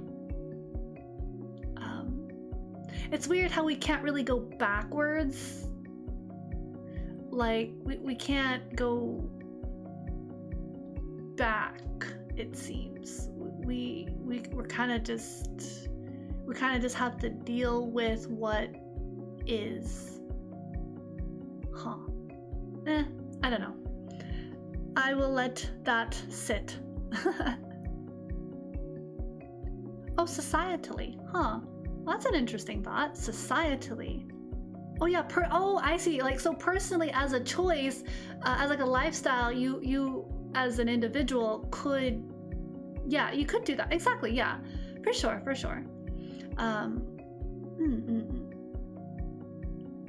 But then maybe like socially you're saying like, oh, for example, no, you're right, there was a restaurant I went to, and their menu was, you could only access their menu on their QR code, and I was really confused because I didn't really want to use I didn't want to look at my phone. I wanted to look at like a physical menu. So I can see that being like a societal, like a shift where if you don't have your phone, you can't look at the menu. And if you're not eating with someone who has a phone, then like, what do? Do you just not eat there? Do you, ask to look at their menu on the server's phone? Like, question? Ah. Oh, okay. Yeah. That's interesting. Huh. Yeah, societally. I didn't think about that layer, but it's definitely there. Yeah, it's interesting to like separate like, oh, like your lifestyle choices and decisions versus like what is the quote unquote like the infrastructure of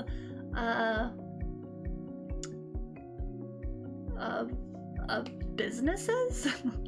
Yeah, but it's nice that there's still options, because you know, personally versus societally. So personally you can still make some infrastructure. Yeah, that's the best word I can think of in terms of yeah, right? Like the QR code menu, it's so over. Always be thinking of infrastructure. Really? That's a motto? Oh, actually, I am very curious. Please elaborate. What do you mean by thinking of infrastructure? I am very curious. Haha. I want to know.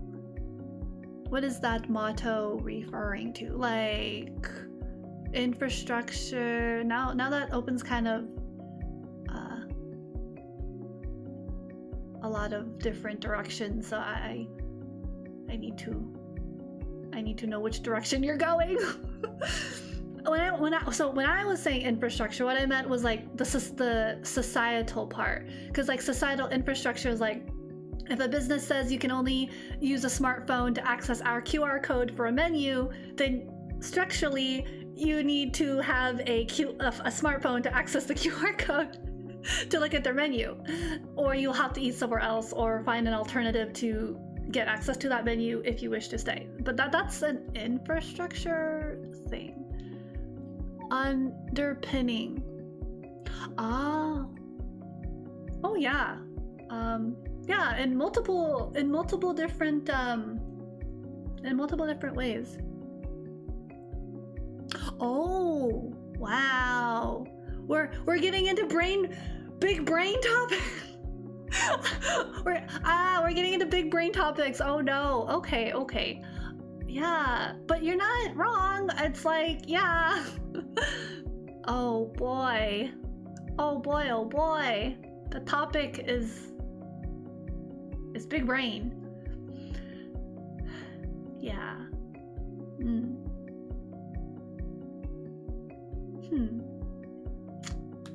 Yup. I'm just kind of like sitting with it and all the possible directions that this could go. After workout, the body. Yeah, it's so true though. Oh my god, I was literally just telling you guys like I'm gassed. I'm losing steam, but yeah.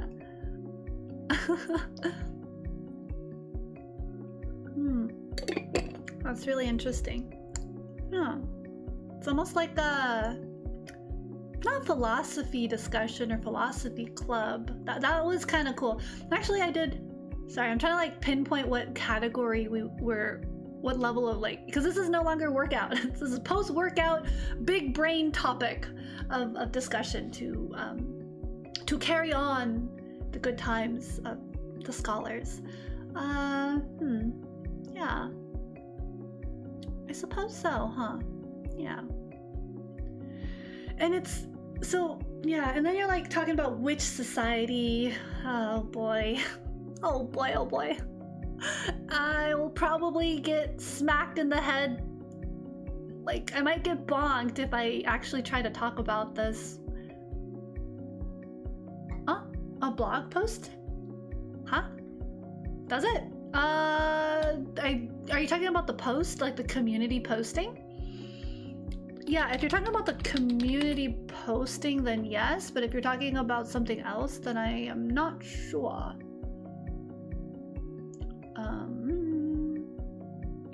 Blog post. Oh yeah, the post tab. There's also you can categorize your content as like a podcast, it's either pre-recorded or what's it called? Live. You can turn like a live stream into a podcast. I thought about utilizing the podcast, but then that's a lot of planning, and I'm like, yes, yeah, the communities tab.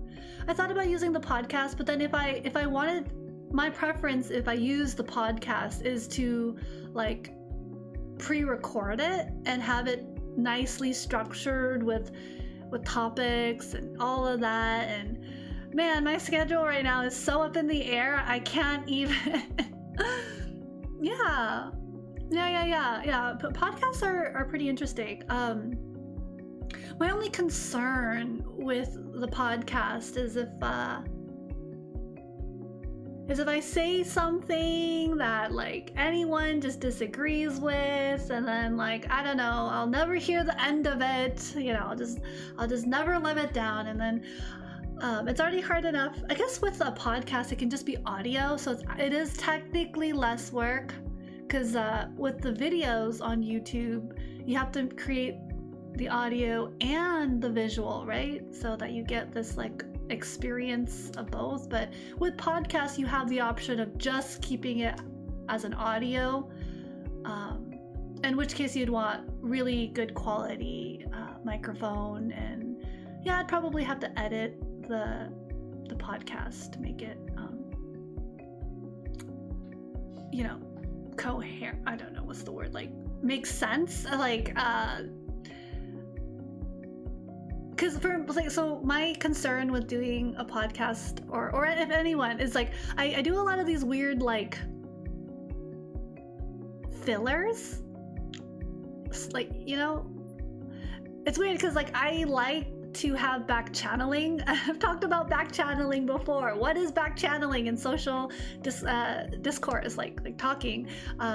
It's usually when you're in front of someone, like in the same room, you can see the back channeling through like head nods and like those kind of like gestures of like I'm listening. Otherwise, it's like those are like back channeling to let people know that I'm listening, I'm following along. Oh, okay, I've heard what you said. I think in Japan. Yeah, wow. I think in Japan, the back channeling is different. It's always like, oh, you know, it's like different, and then in different cultures, it's different. So yeah, I think in podcasts, I think I just identified why maybe I don't particularly listen to podcasts unless there's one that I really want to really want to listen to, and that is because I find it a little unnatural. So, I don't know. That is just my opinion. That is I want to think back. When was the last time I watched or listened to a podcast? I think it was like on the radio. No, actually what I really like to do is I like to watch interviews. So it's kind of, is it a podcast? It's an interview. I don't remember if it was a podcast, but I like being able to see like a person's like emotion or like face when they're emotive. I was watching some interviews with like actors, behind the scenes stuff, and like I think it was around when I was watching Wednesday. I was mentioning that earlier, Wednesday, and also with Wicked as well. Oh really? Oh nice. What was the podcast? Out of curiosity, if you don't mind sharing, unless it's I don't know, political or something. Panda's got it. So but that's so true. Yeah. Lemonade stand. Why does that sound so familiar? I wonder. I want to look this up really quick. Oh. Okay. Oh, wow. I looked up lemonade stand on my search engine, and it sent me to, do you guys remember Cool Math Games? The lemonade stand game? I should have added podcast. Oops. Oops. Not that one time where I think it was Uber mentioned it was the pizza making game. And there's like something else. Yeah, we sometimes have talked about and discussed throwbacks. Lemonade Stand podcast.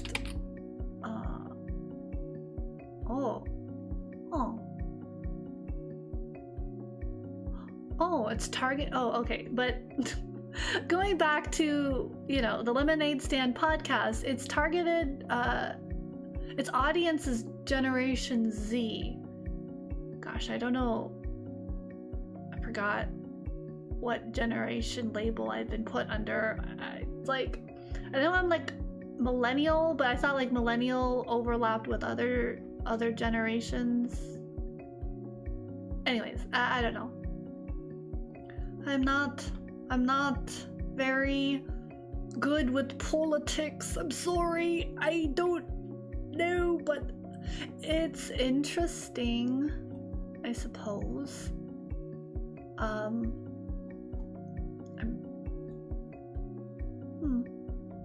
But anyways, yeah, cool math for games. I don't know. I mentioned something a long time ago. Solidly millennial. Ah, yeah. Cool. Very cool. We have a scholar. I mean, I don't know. I guess that's kind of nice. Like I was mentioning that earlier, where you can connect with people kind of within your generation is nice. It's refreshing, like, cause you know, it's like, hey, we're seeing the same stuff that's happening out here. What a time to be alive. Oh man. Yeah.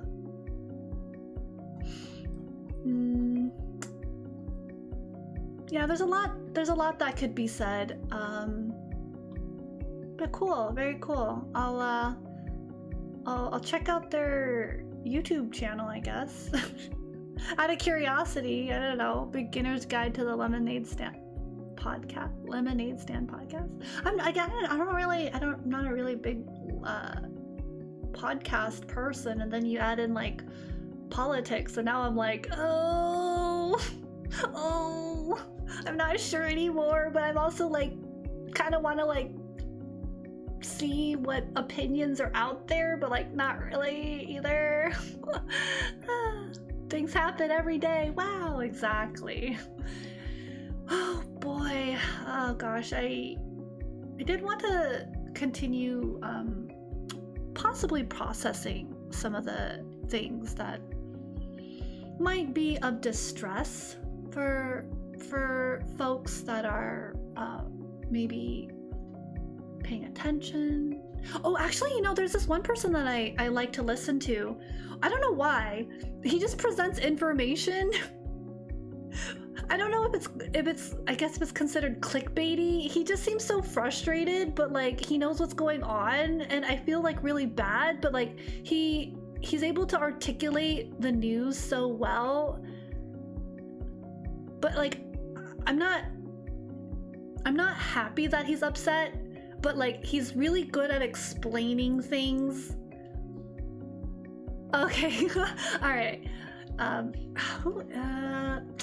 Where, I don't know if I can find this person, but yeah, no, it is actually political. Well, it's more like news. I don't know.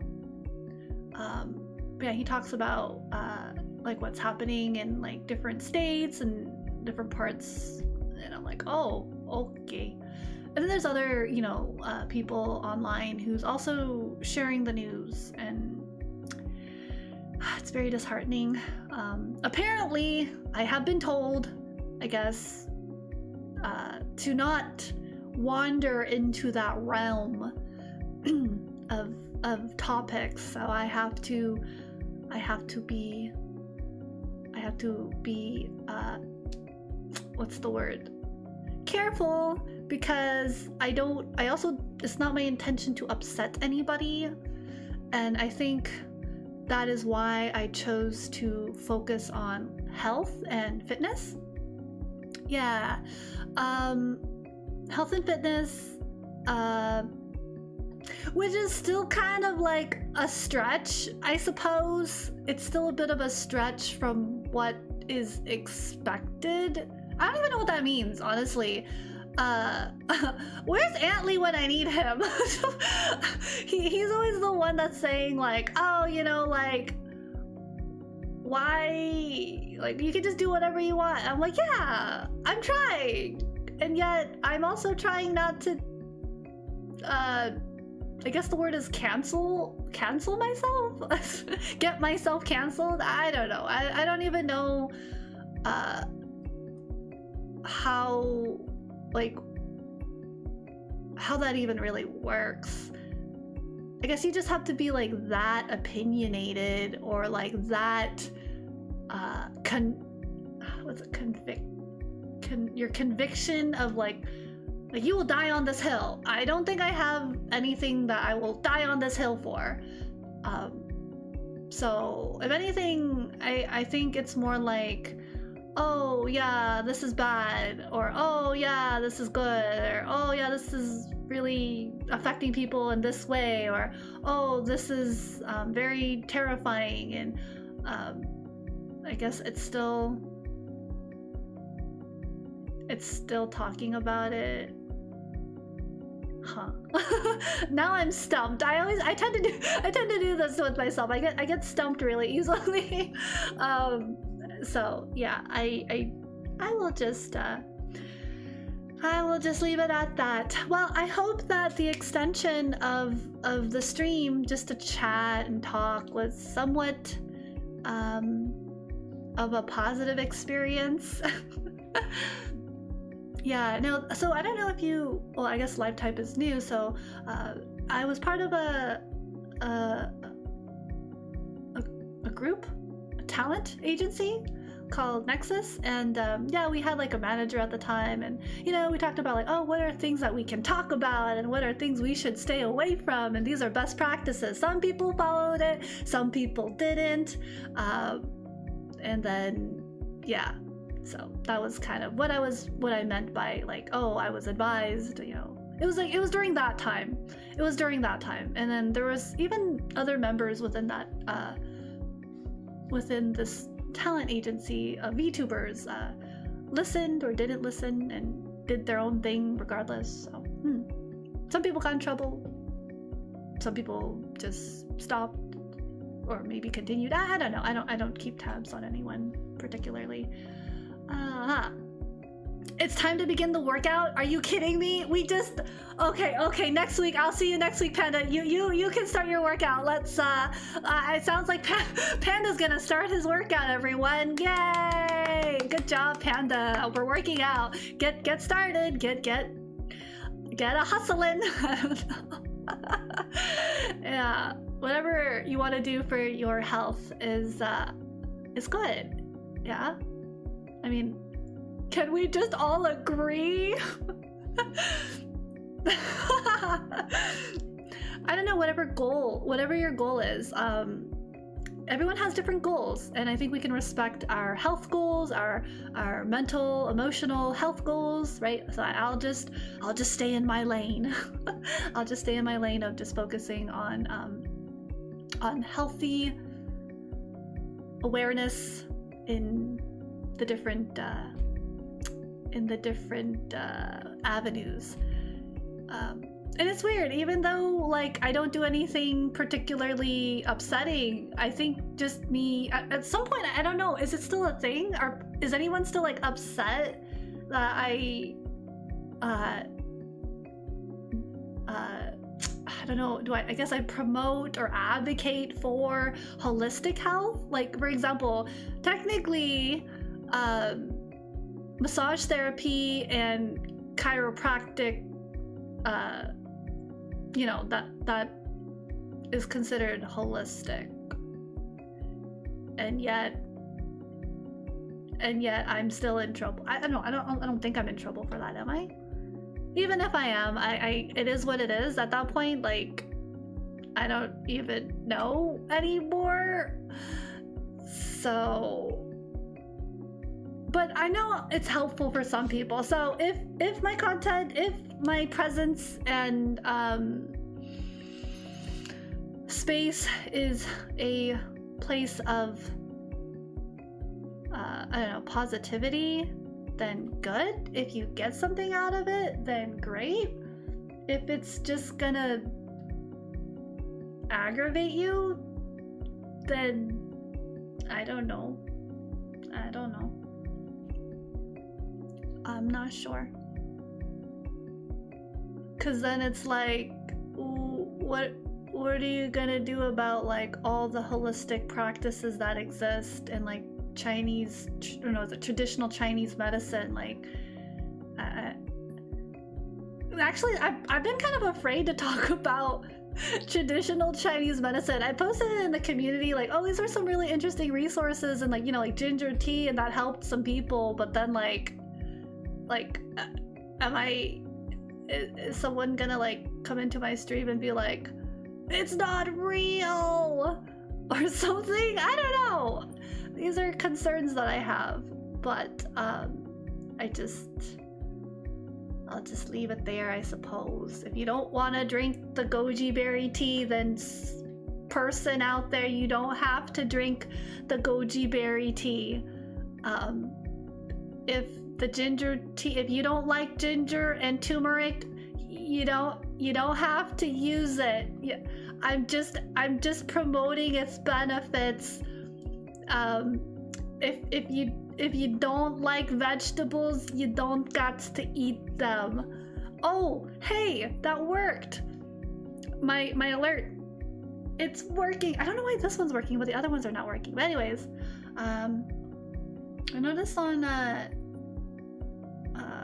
Twitch, it's not working for some reason, but they followed anyway. So, what is that? What is that? Wait, what?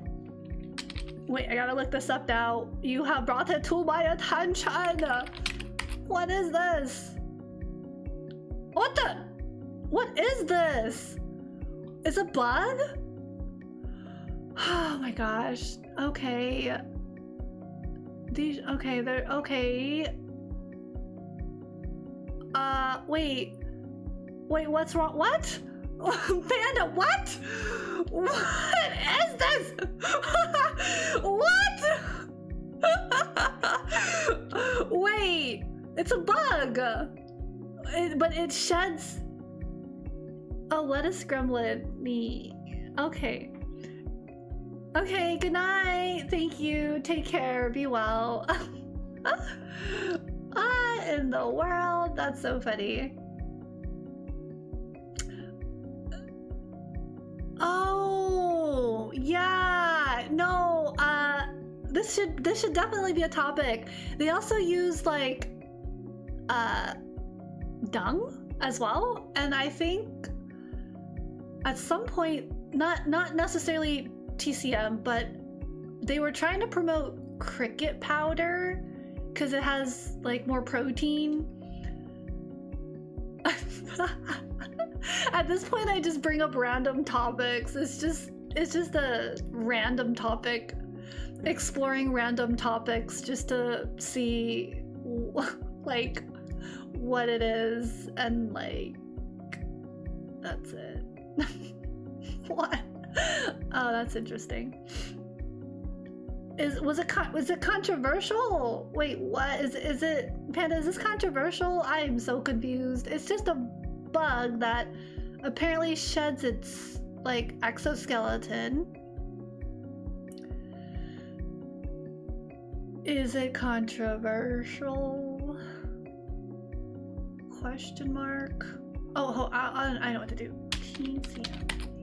Because is it endangered? Oh, I've never seen that before. I didn't know that.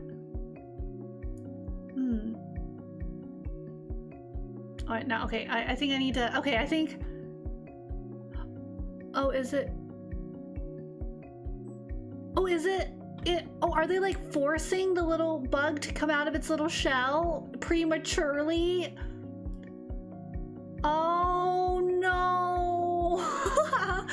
No, that's so sad. Oh, I just see this little bug that's like fighting for its shell, like, give it back, and then this person with like little pincers like pulling it away from me. He's like, no, Oh no, that's sad.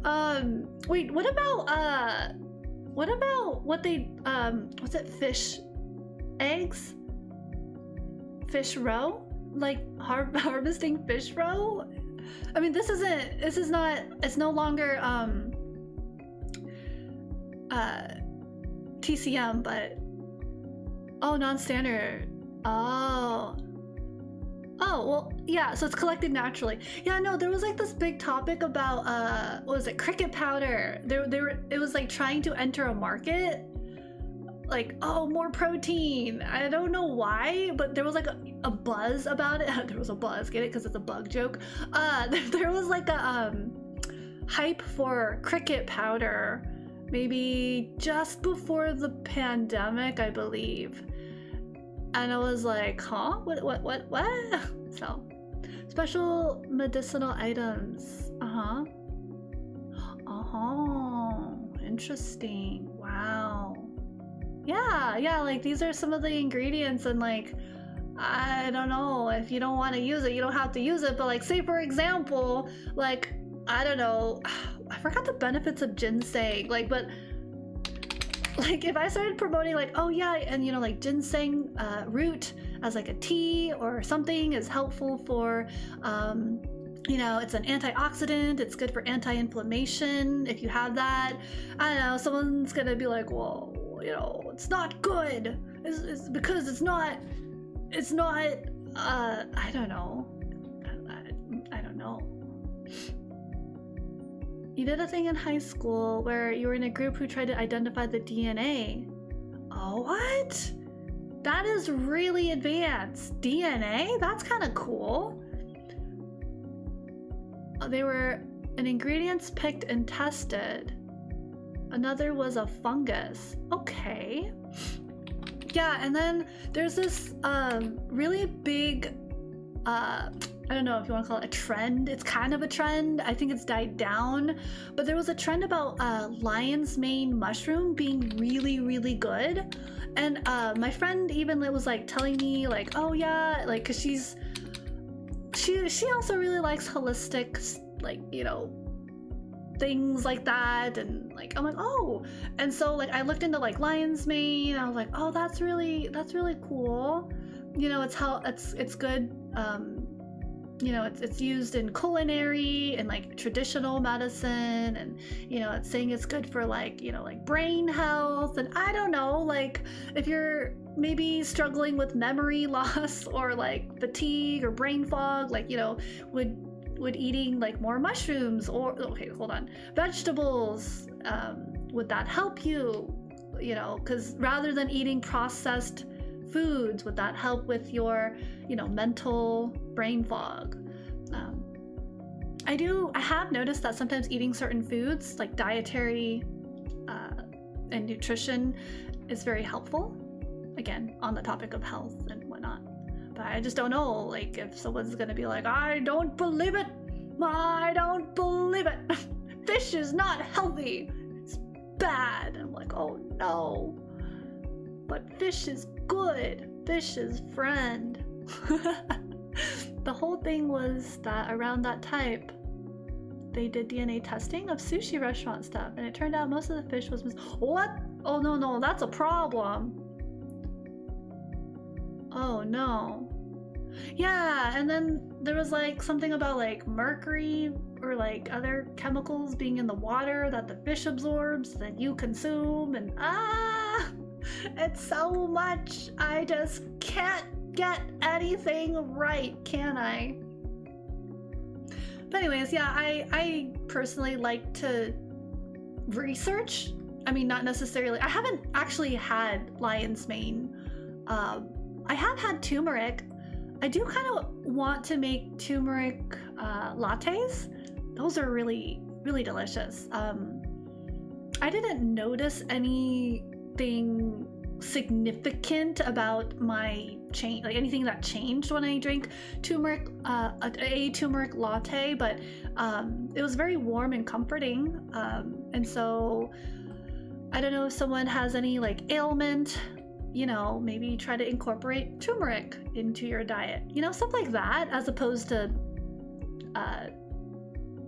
I don't know. I don't know if you guys would even like want me to like bring that up. So far I've only talked about is like ginger tea, and like maybe I've talked about goji berry, and that is kind of in line with like TCM or like holistic approach for health through diet. So I don't know anymore. Start promoting ginseng and get a whole mob of people who disagree with me. No, you cannot talk about ginseng. It's bad. Oh no.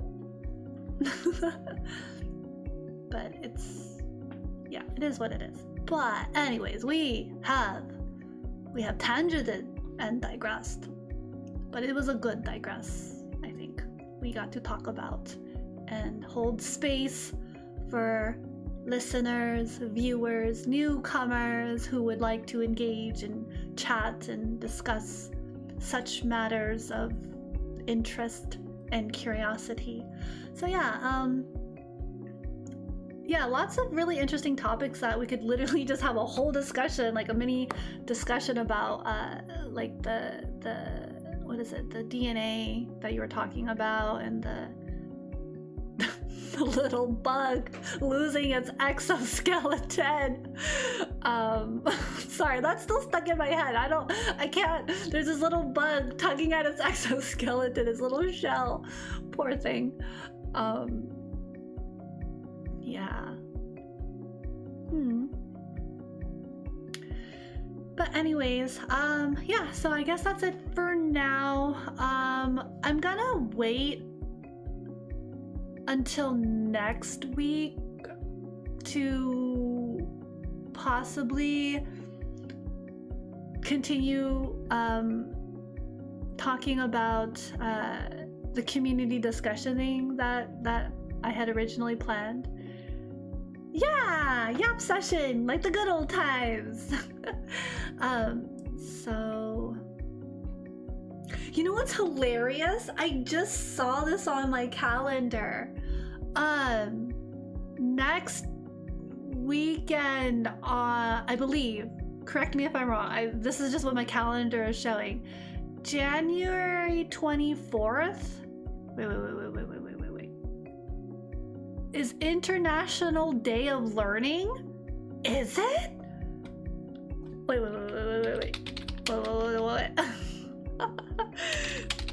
What? Hold on. I wish to confirm. International Day of Learning. Day of Learning? Because I wanted to present like a topic for you guys. Yeah, it is. Wait, that was from 2023, but yeah. What about 2026? Is it the same day? Oh, it is. Okay, so I think I need to like commit and stop postponing and canceling. I hate canceling. So it really bothers me. It really upsets me when I have to reschedule things.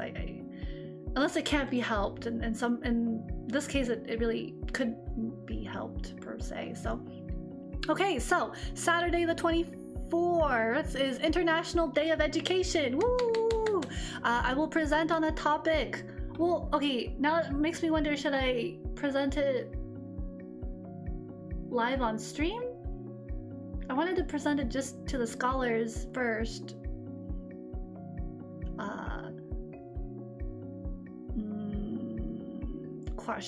Questions in my head. I have questions, and then I also wanted to talk. Yeah, hello, Lettuce. Welcome. Thank you so much for being here. No, I refuse. I don't know what you call that prediction, but it's no. Stop dooming. It's not, no, there will be no global disaster on International Day of Education. No, dude, this year is, so far, is wild. We're just halfway through the first month of January. What's going on? Oh boy. We're good. We're good. Yeah. So I will think on that. It really does, though. I do believe that there's a conspiracy. The universe is conspiring. They're saying, Poette, you will not share knowledge. Oh, hey, Umbra, welcome. Training hard? Question mark?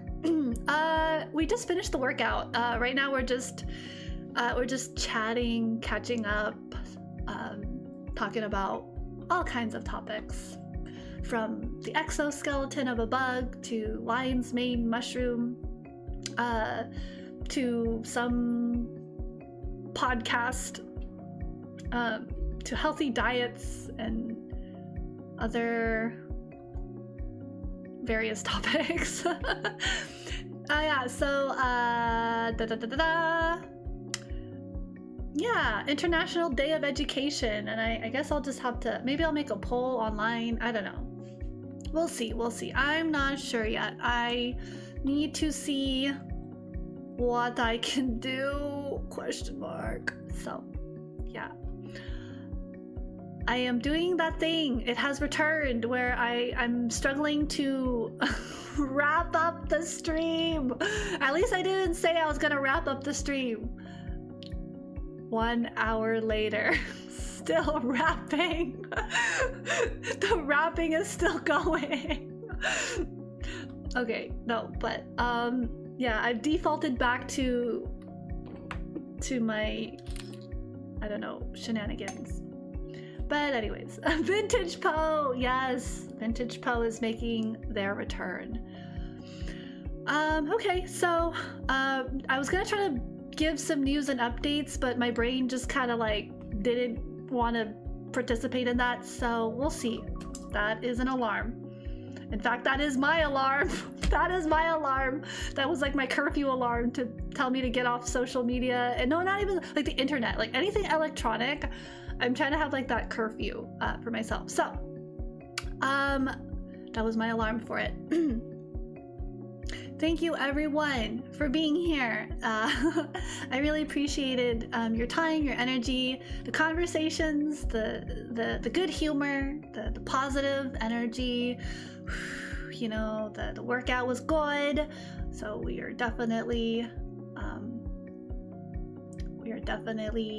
you know, working towards